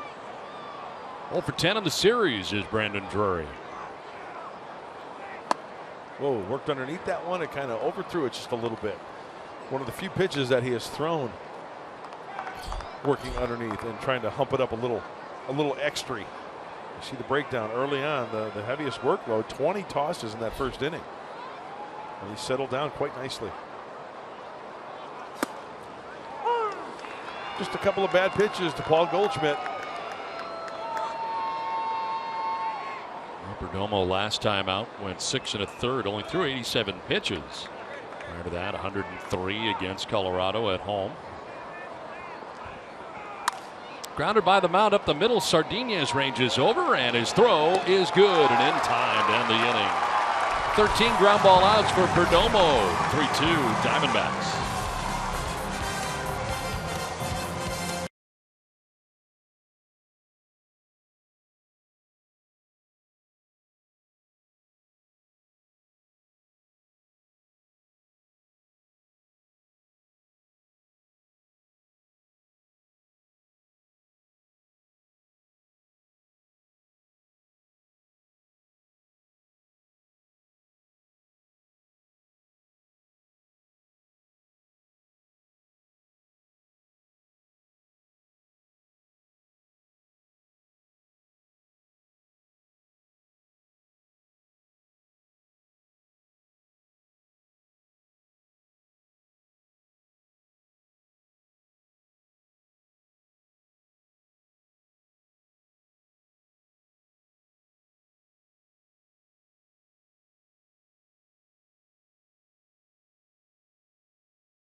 Because she's a Tupac. Oh, well, look at you. You going to the Everglades? You going to hunt some alligator? Who threw the Rockies' only no-hitter?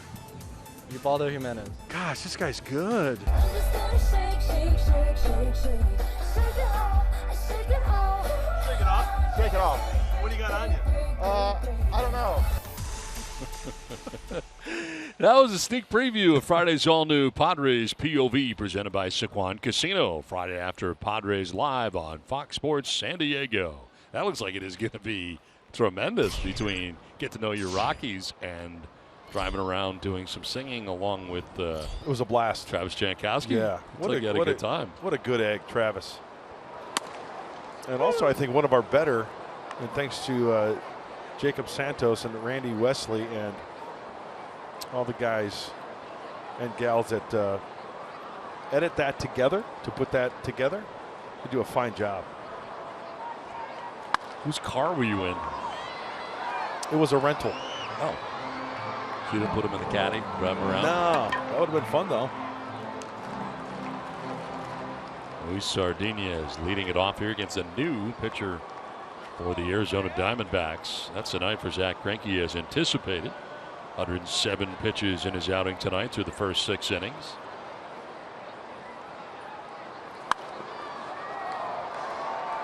This pitching change is brought to you by El Cajon Ford. Enter the right-hander Randall Delgado. A 73rd game for the right-hander. A little high on the walks at times and 61 strikeouts in 70 frames. Tied for 4th in appearances. Tied for 12th in innings. Heavy workload for the right-hander Delgado. Here in a high leverage situation in a 1-run game. Last of the 7th. He's dealing with the bottom 3rd of the Padres order. Sardinez, Norris, and the pitcher's spot anticipated here in the inning. Yeah, more hits than innings pitched up to this point for Delgado, and opposition hitting 270 off of Randall.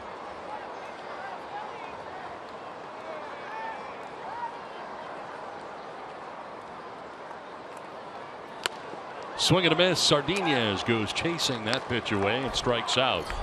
It's the 8th strikeout for Diamondbacks pitching, the first for Delgado. And that'll bring up Derek Norris. So the line on Greinke tonight, 6 innings, 2 hits, 2 runs. Walked 4, one intentionally, and struck out 7. Departs with a chance to get his 13th win. Going to need some help from his bullpen. Meanwhile, Carlos Azuaje has come out on deck for the Padres. He would bat in the pitcher's spot. So the Rookie of the Year in the PCL this year. Getting ready for his first at bat.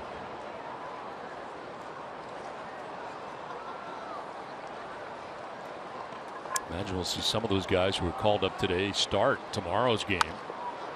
First pitch here, fouled off to the right, makes it 0-2 now to Norris. Well, their first opportunity to start here, I would imagine tomorrow, the first game of the 4-game series coming up against the Giants.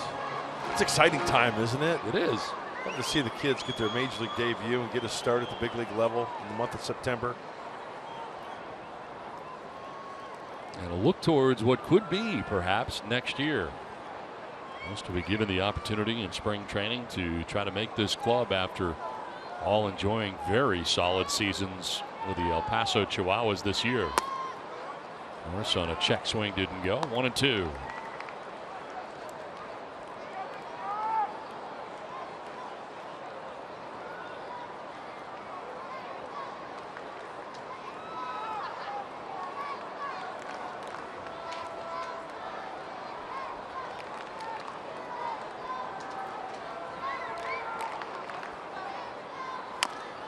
Chop foul towards the end of the Diamondbacks dugout. Norris hangs tough. Well, Delgado's got good depth to that breaking ball, that slider, as Brandon Morrow warms up for San Diego. Morrow warmed up last night, did not come into the game. Bauer instead finished it off.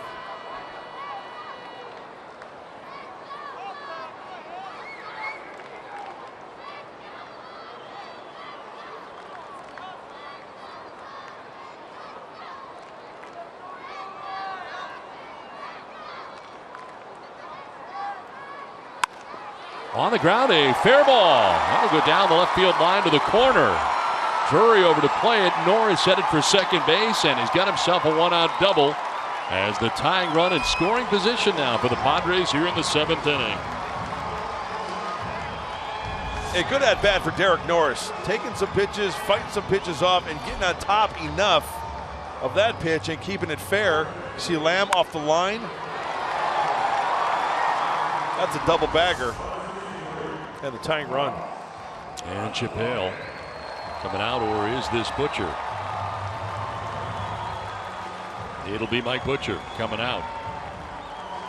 So the pitching coach visiting Randall Delgado with 1 out and Norris at second base. Azuaje coming up here.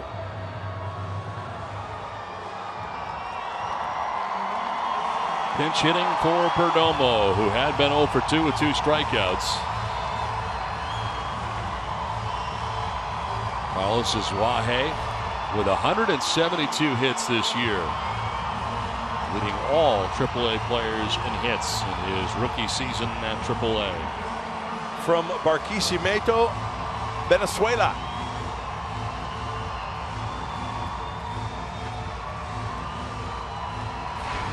Fourth-year pro for Azuaje. Part of the Kimbrel deal during the offseason last fall.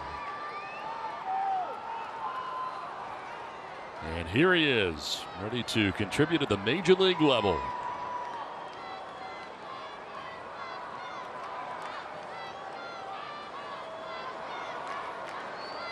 Swing and a miss on a pitch headed away. A changeup that time. First major league at bat for Carlos Azuaje.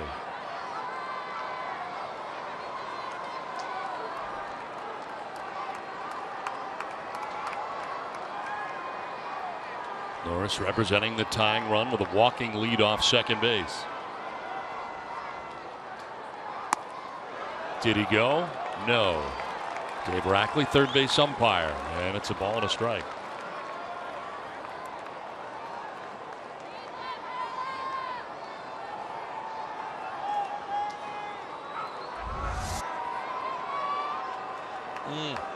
Close, huh? Very close. I think he got away with one. Outfield playing slightly to go the other way and shallow and left.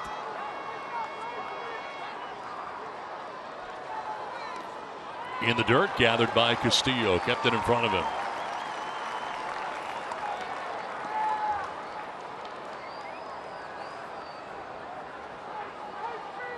As you mentioned, from Venezuela, he's 24 years of age.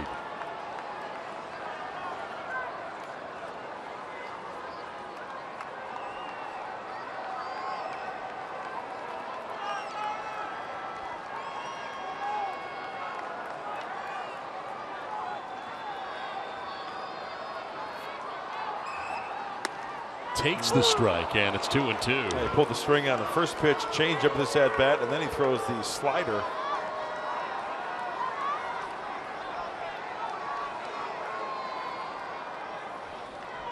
Norris at second base with a double with one down in the inning. Looks on as we do the first major league at bat here for Carlos Asuaje.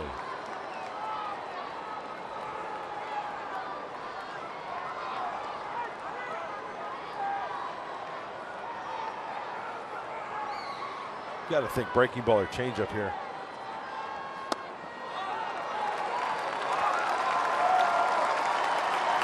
There's the breaking ball and a full count now. Sends Delgado off the backside of the mound. The low strike has not been called tonight. This last pitch, the slider. And kind of taken out of the zone from Castillo behind the plate. You know, if he sticks that one, maybe a different story, but it has been consistent all night. Not a lot of low strikes called. Chad Whitson calling the balls and strikes tonight for the umpires.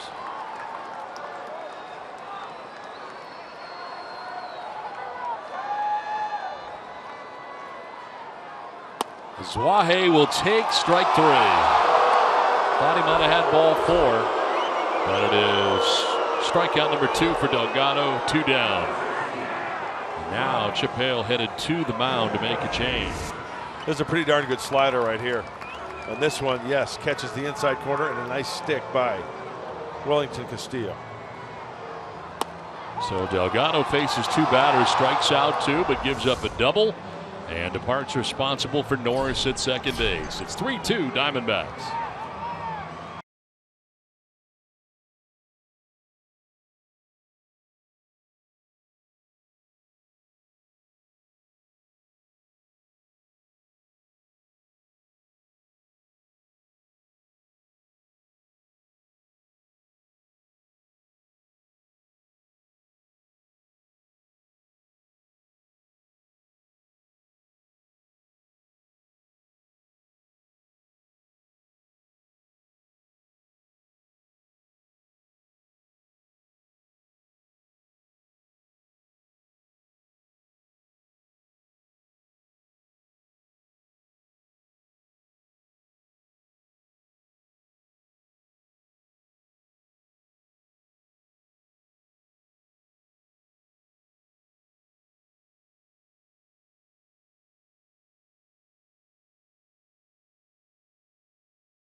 Giants, boy, talk about a team that is spiraling and trying to hang on and catch a wild card spot for Bruce Bochy. Buster Posey, the last 13 games, he's got 19 hits. He was in a home run drought.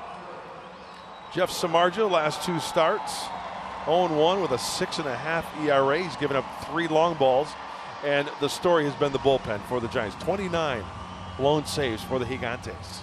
Hunter Renfroe is going to bat here with a runner at second and 2 down. The 24-year-old is not going to have the chance to hit here with first base open. They're going to put him on and go after John Jay.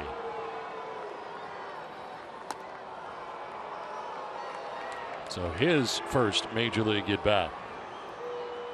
And he will have an intentional walk. You look at his numbers. 30 home runs jumps out at you. So does over 100 RBIs. And a 300 average this year in El Paso. And I can hear his teammates in the dugout. They're scared of you. They want no part of you. Having some fun with Hunter Renfroe.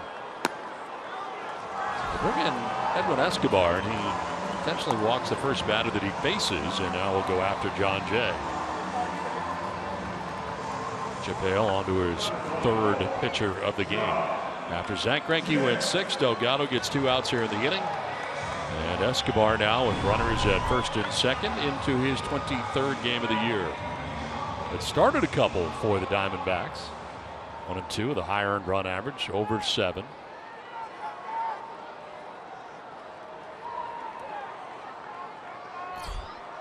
Saw right-handers hitting at .391 against him. That's why they didn't deal with Renfroe.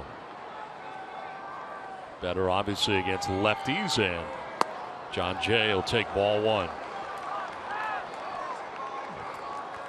Norris sits second, representing the tying run. Renfroe at first represents the go-ahead run for the Padres batting here in the 7th inning.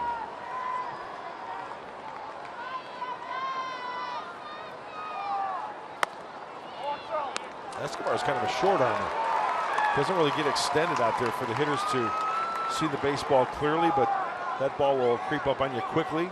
So a little bit of deception is in play for Escobar.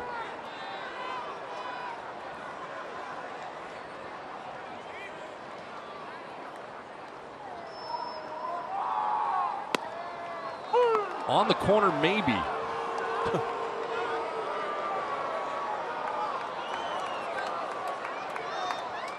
Maybe on the corner of K and which side was that? Yeah, 8th and K. That side is 8th and K.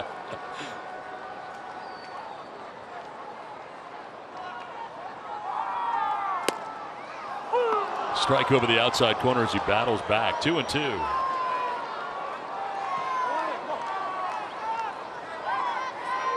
Against lefties, John Jay hitting at .309. The lefty-lefty matchup hasn't been a problem for John Jay. No. See what he does here. Hits it on the ground to third. Jake Lamb will go to second base for the out that ends the inning. Played 7 tonight in San Diego, 3-2 Arizona.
Rockies in action. That means Gary Sanchez, the 23-year-old, he's becoming a phenom. Yeah, 19 home runs, only 45 games for the young catcher, DH, and he's putting on a show, so much of a show that people are starting to talk about him as the AL Rookie of the Year award. Hard to argue with him. Yeah. Really. I mean, there aren't too many other guys who are making better candidates right now. 11-5, the Yankees win over the Rays. With Mark and I see on Padres Live, the post-game show, which will be brought to you by Cox Communications. We got a lot to break down. We'll tell you everything that happened in the ball game today. That goes without saying. But also Scott Miller, our Fox Sports San Diego MLB insider, is going to be with us. We're going to take a look at the National League wild card race and what each team has to avoid if they want to win those 2 wild card spots. We'll have that plus Andy Green, and we'll get you set for the nice Giant series upcoming after the final out. Don, Mark? All right, Mike and Mark, thanks very much. Brandon Morrow checks into this game and into his 14th game of the year for the Padres. Well, Brandon has worked scoreless ball in 9 of his 13 outings for the Padres this year. His 14th game now, and Hunter Renfroe will now put on the glove and patrol right field for San Diego and move John Jay over to center field. So Luis Perdomo leaves on the hook in this game as he goes the first 7 innings. Pitch in the dirt to Socrates Brito. Leads it off here in the 8th for the Diamondbacks. I like that name. 00. That's pretty funny. Perdomo tonight, 7 innings, 5 hits, 3 runs. 2 home runs allowed to Paul Goldschmidt. Didn't walk anybody, struck out 2. And a total of 13 ground ball outs tonight for Perdomo. But he does, again, leave on the hook, even though he pitched pretty well here tonight. Pitched really well. Threw 94 pitches in 7 innings. Hey, he bounced back after the home runs off of that guy's bat. Paul Goldschmidt in the first inning gave up a single, then strikeout. After the home run in the 6th, a nice play by Sardinius at short to get him out of that inning. That was a good rangy play. Ended up in behind second base and threw off balance, but in time to retire Drury and to end the 7th inning. Padres trailing by a run. The Diamondbacks batting here in the 8th.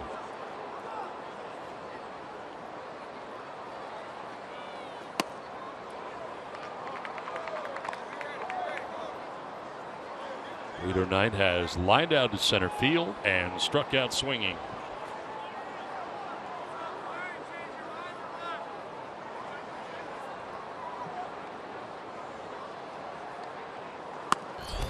Outside, ball 4.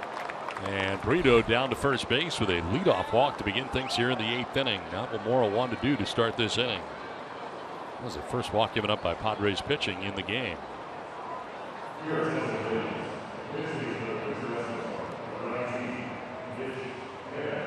Have a pinch hitter, Mitch Haniger, coming up here. He got the start in last night's game.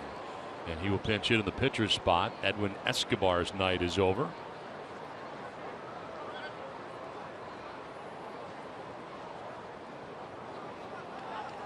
So 1 on, nobody out. Haniger.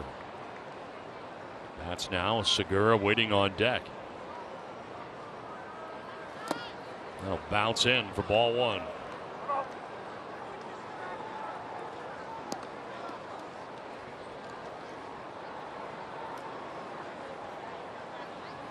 Last 9 games, Haniger has been very hot at the plate, hitting at .345 in the last 9 games.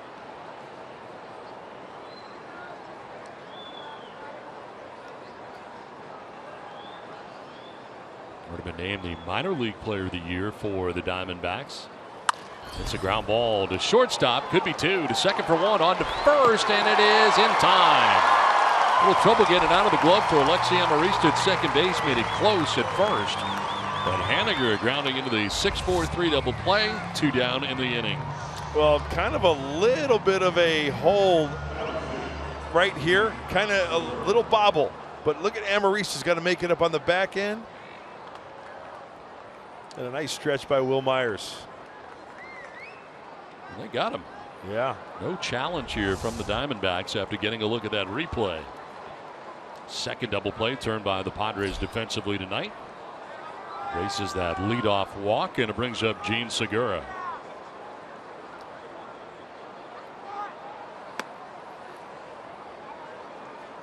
Segura fly to right in the first, grounded out. Second base in the 3rd. Had a bunt single in the 6th inning. 2 for 9 in the series that wraps up tonight.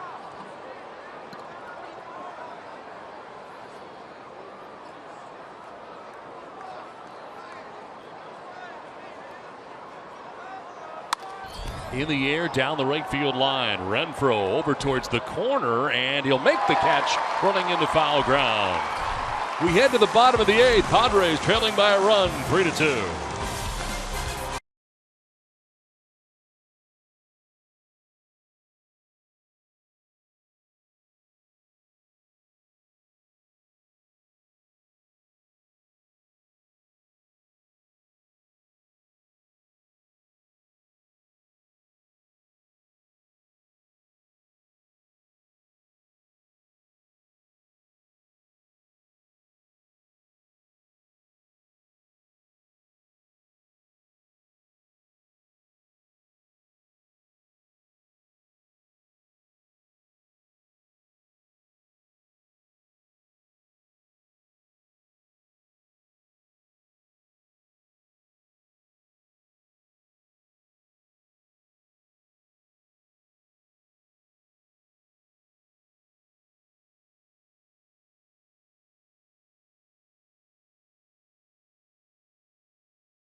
Brought to you by Volkswagen Kearney Mesa. Awarded best in San Diego County for service and sales. Experience the exceptional at Volkswagen Kearney Mesa.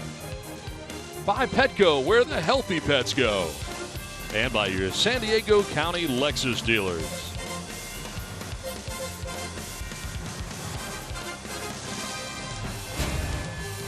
Last half of the 8th inning, 4th pitcher of the night for Chip Hale's Arizona Diamondbacks. It's Jake Barrett, to his 68th game of the year. And when you look at the splits, you don't see this too often. Lefties and righties hitting .216. He's given up 6 home runs. 68th game for the right-hander. There's a strikeout in every inning, close at least, 55 and 58 plus innings, and 28 free passes.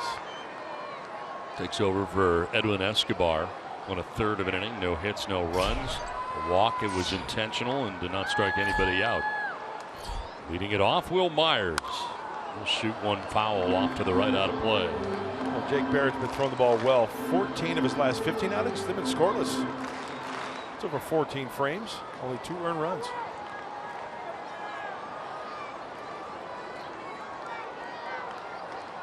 Myers, Schimpf, and Dickerson anticipated in the inning.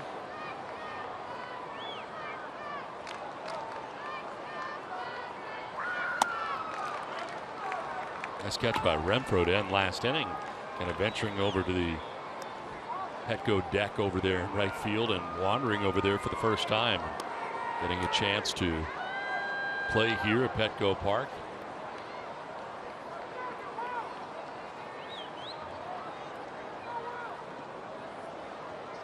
A 1-1.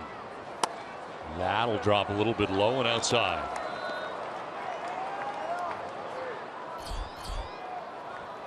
Quackenbush and Hand. Right-hander to left-hander right now for the Padres. One hand is worth one in the bush.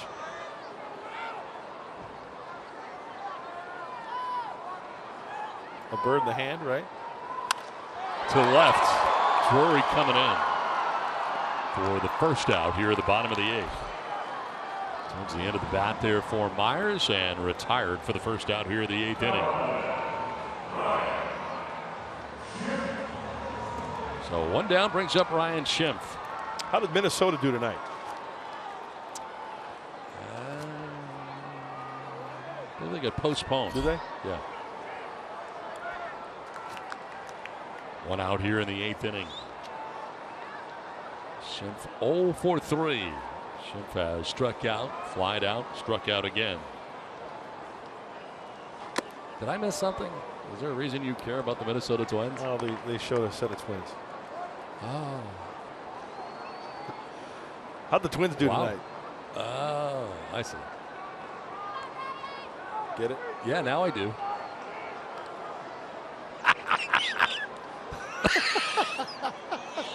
You know what pitch? It's a strike over the inside corner. And it's 0-2. I laughed. I thought it was funny.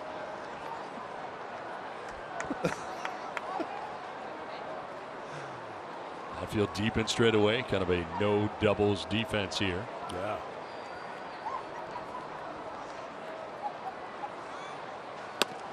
And Schimpf with a swing and a miss. Strikes out. That is strikeout number 3 for Schimpf on the night. And Barrett has retired the first 2 Padres he's faced here in the 8th. Well, tomorrow's starter is brought to you by Rancho Chrysler Jeep Dodge Ram. Well, Jeff Samardzija as the Giants come into town. 30 starts on the year. And Christian Friedrich, the left-hander, looking for win number 6. Boy, the Giants. Their bullpen woes continue. 29 blown saves for the Gigantes.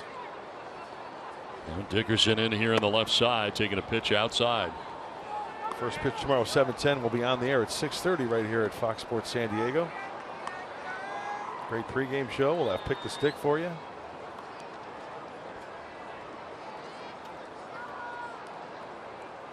Dickerson has flat out to left, walked, and struck out.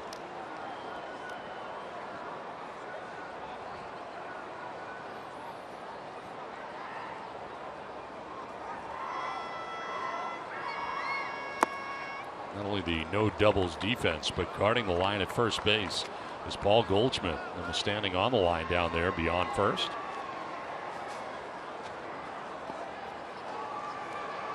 Make sure Dickerson doesn't pull one down the line into the corner.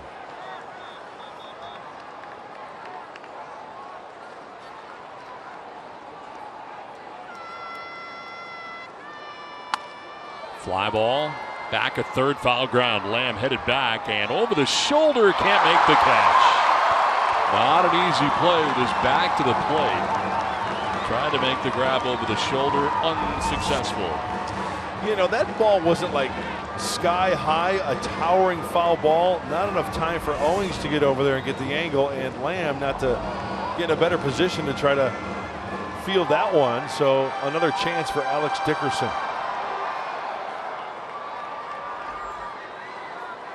We'll see if that is costly as Dickerson will climb back in the box ahead in the count, 2-1.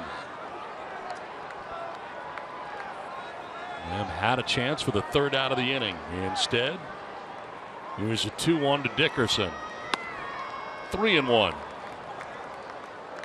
Daniel Hudson warming in the pen for Arizona as Alexi Amarista waits on deck for San Diego.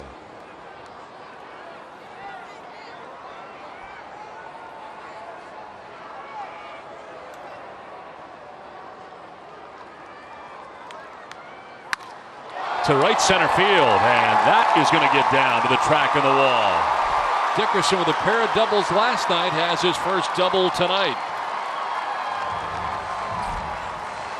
5th hit of the series for Dickerson, aboard and in scoring position with 2 down in the 8th. You know, this kid, Alex Dickerson, yeah, he'll work underneath a pitch once in a while. He'll pop it up, but I tell you what, majority of the time, we talk about short, quick to the baseball and just lacing this ball to the right center field gap.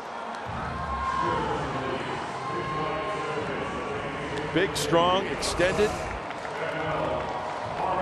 Manuel Margot will take over for him at second base. Chip Hale headed out.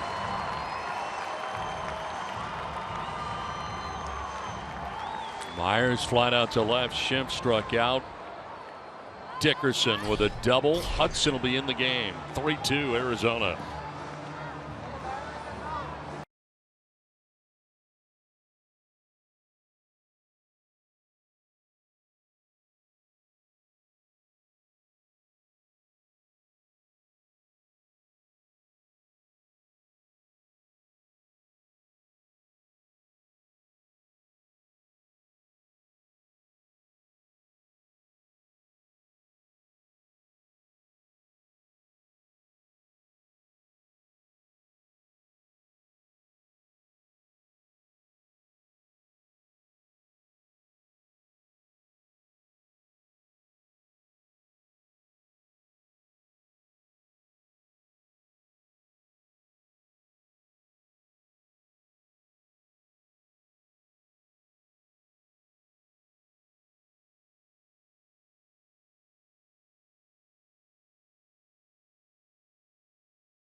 is going to be batting for Amarista, as we mentioned. A pinch runner into the game for Dickerson as Manuel Margot takes over and makes his debut. So he will be at second base right now, just hanging out with Tarek Rockwell. The new pitcher warms up, and Daniel Hudson. Oh, the veteran right-hander working out of the pen. He's got good fastball. So Hector Sanchez, the switch hitter from the left side, has got some pop in that bat. 65th game for Hudson. And for lefties, look at that split, just under 300 at 298. Over the past 19 games, though, for Hudson, an ERA of 1.69.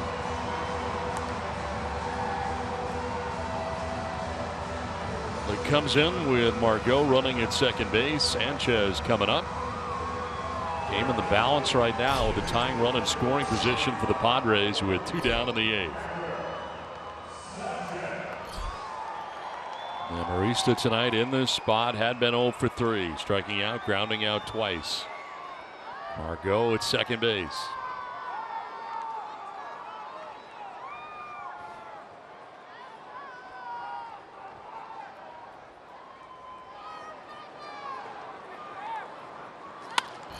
Lined and caught by the shortstop Owings. Padres lead Margot at second, and we head to the 9th. 3-2 Diamondbacks.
Hit a 2-run home run last night. Has 2 home runs in tonight's game. First, the solo shot in the first inning, his 22nd home run of the year. He followed it up with home run number 23 of the year. A 2-run shot in the 6th that propelled the Diamondbacks up over the Padres to a 3-2 advantage. And that's where we stand right now. Is checking in is Kevin Quackenbush, third arm used tonight by Andy Green. Into his 56th game of the year, 7-6 with a 3.54 earned run average. Lefties at 282, righties at 209.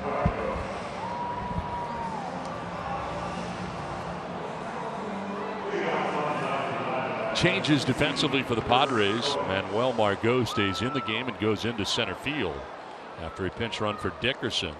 Adam Rosales comes into the game at second base. And moving from center to left, he started in right, is John Jay. So he's played all 3 outfield positions in tonight's game, moving around the veteran. As we head here to the top of the 9th inning. And a first pitch from Quackenbush. It's in there for strike 1. Chris Owings made the catch that ended last inning at shortstop. He followed by Goldschmidt and Castillo.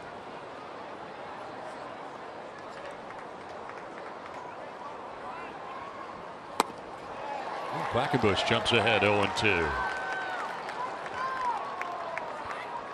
Well, the outfield of the future perhaps for the Padres. We're getting a look at it with Margot in center, Renfroe in right.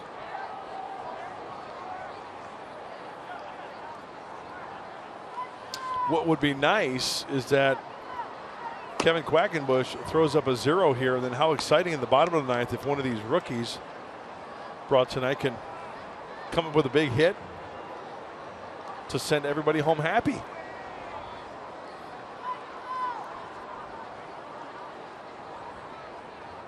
I think it's in the cards.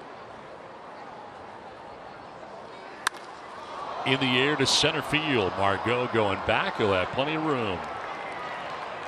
Out number 1 of the 9th inning.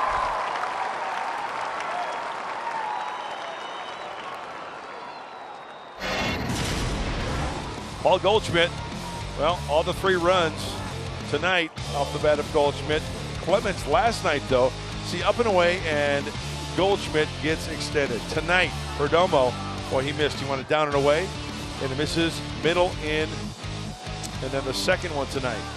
Wanted it down and away once again. Anytime you throw those mistakes to Paul Goldschmidt, chances are you're going to get burned. Now with 1 down in the inning, here he is again.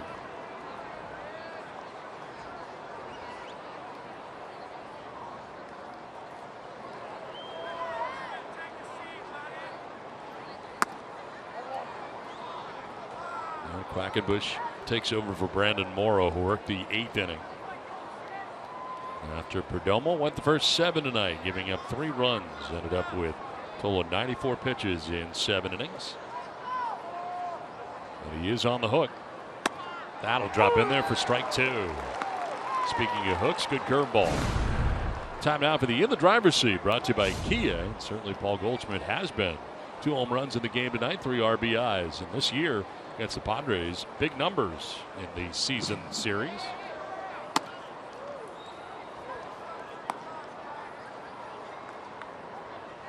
I can see what Kevin Quackenbush is trying to do to Paul Goldschmidt. Everything's away so far. And with that said, Manuel Margot in center field on the first base side, and Hunter Renfroe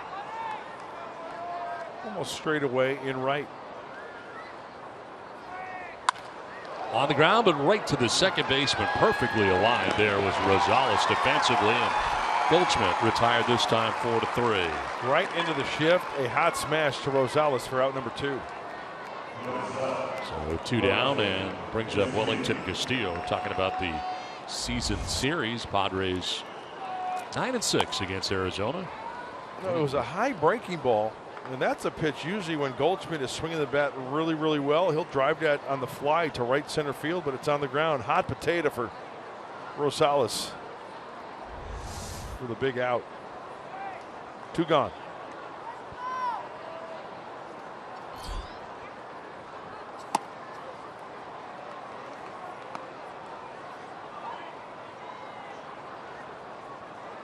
Wellington Castillo with a single back in the first inning. Since then has grounded out twice, once to third, once to short.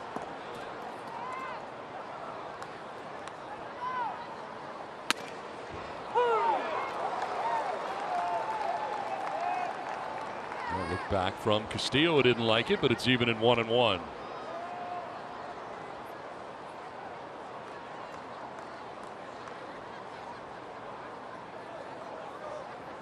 Padres have left 7 men on base, only 1 for the Diamondbacks. Another good breaking ball from Quackenbush. This one picks up the outside corner. Jake Lamb waiting on deck, but Quackenbush would like to take care of Castillo right here.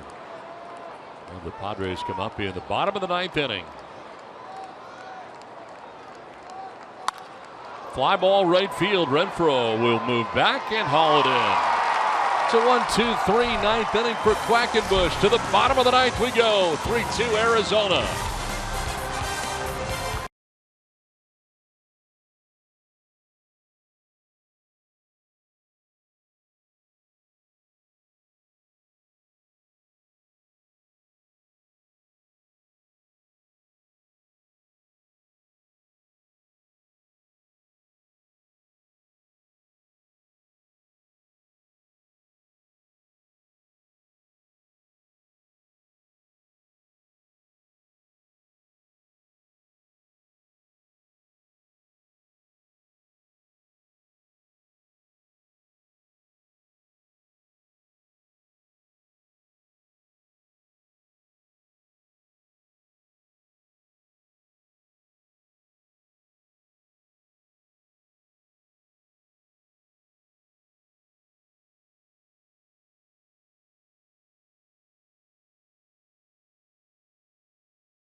Now, play of the game, Will Myers with home run number 27 of the year. A 2-run shot back in the 3rd inning, which at the time gave the Padres a 2-1 advantage.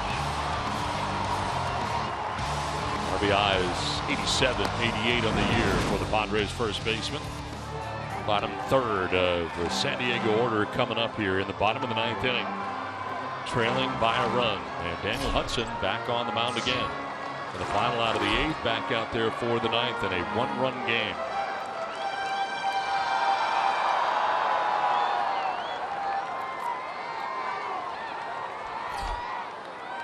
Right now, Hudson is the longest tenured member of the Diamondbacks. He's been a Diamondback since 2010. So much change over the years here with Arizona. Sardinez fouls it off to the left out of play.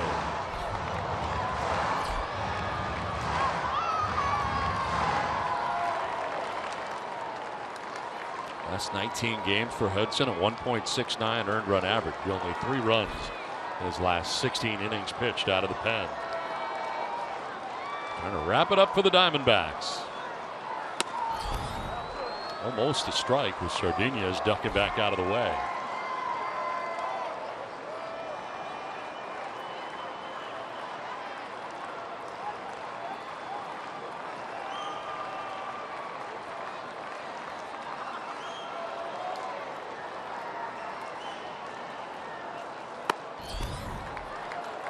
He's got the free and easy gas at 95, 96.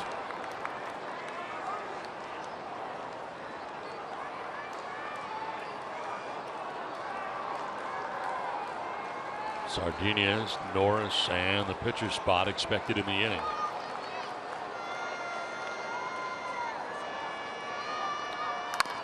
On the ground, foul, and it evens at 2-2.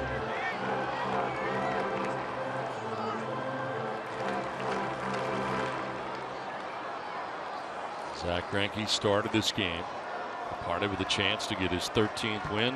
Needed some help from the pen, and to this point, Delgado, Escobar, Barrett, and Hudson have not allowed a run.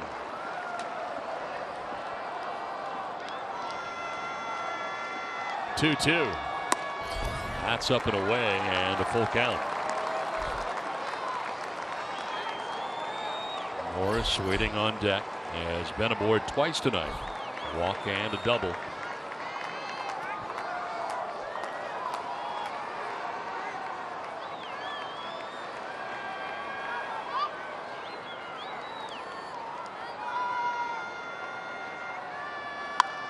Fouled off to the left out of play. A pitch up. Tough to lay off that heater, which would have been ball 4. Out of the hand, it looks so inviting, and it gets up on you very quickly. Before you know it, that's 97, 98.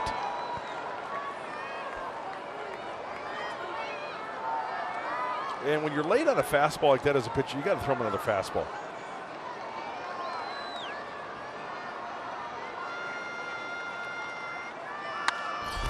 Fly ball, left center field. Incoming Brito. Over is Drury. It's Brito in front of Drury who makes the catch for the first out of the 9th inning.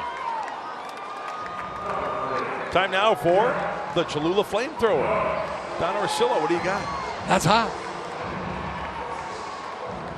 96. That's so tired. That's hot. That's hot. That's so weak. Yeah, one down here in the 9th. Really? It's mild hot sauce. I mean, 96. Everybody throws 96. Big deal. You're embarrassing the ball club. You came out. You could throw 96 right now, I think. Pitch is strike over the outside corner. Got to turn that 96 around right here. Norris grounded out to third in the 2nd. Walked intentionally in the 4th. Doubled in the 7th.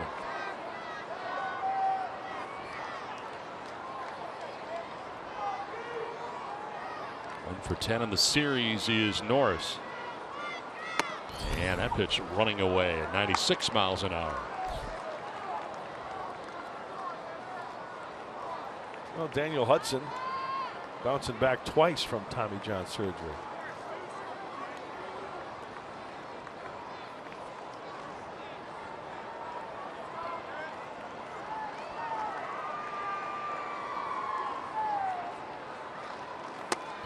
Staying away from Norris and too far away.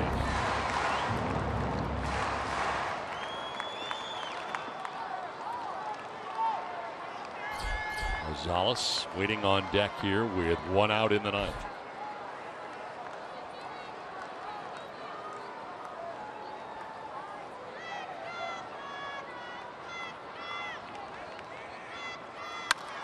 To center field, Brito playing deeply, but he'll come on and in to make the catch for the 2nd out of the ninth. And the Padres are down to their last out. And no doubles defense. But not a problem. Hung up long enough, hit well enough for Brito to come in and make the grab. 2 down. Hey, well, how about Adam Rosales finds some way, shape, or form to get on first base? Hunter Renfroe on deck. What a great script. Got to get him up to the dish. I'd love to see that matchup. Hudson Renfroe. Rosales got his 11th home run of the year last night. And a big night for him, driving in 4 runs. That's a career high with 4 RBIs last night. And last night's home run, now a new career high. Home runs in a single season for Rosales with 11 on the year.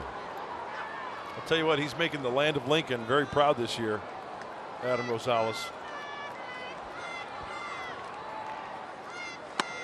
Breaking ball, and it's 1-1. The kid from Park Ridge. Coming through some big hits.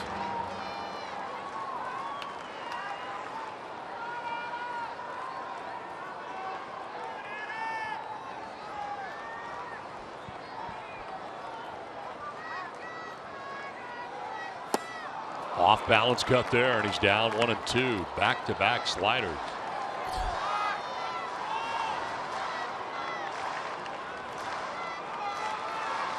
Well, Hudson has come into this game, got the final out of the 8th, getting Hector Sanchez the line out.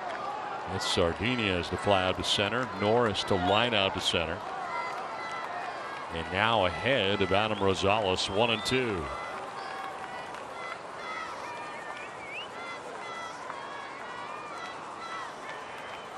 Swing and a miss. Rosales strikes out, and the Diamondbacks hold on to win as they salvage the final game of the series, 3-2. What do you got in store, Mike Pomerantz? Well, coming up, we've got Scott Miller, our Fox Sports San Diego MLB insider, joining us. We're going to take a look at the National League wild card race and why each team might not win it, the Giants, the Mets, or the Cardinals. All that and more in a moment.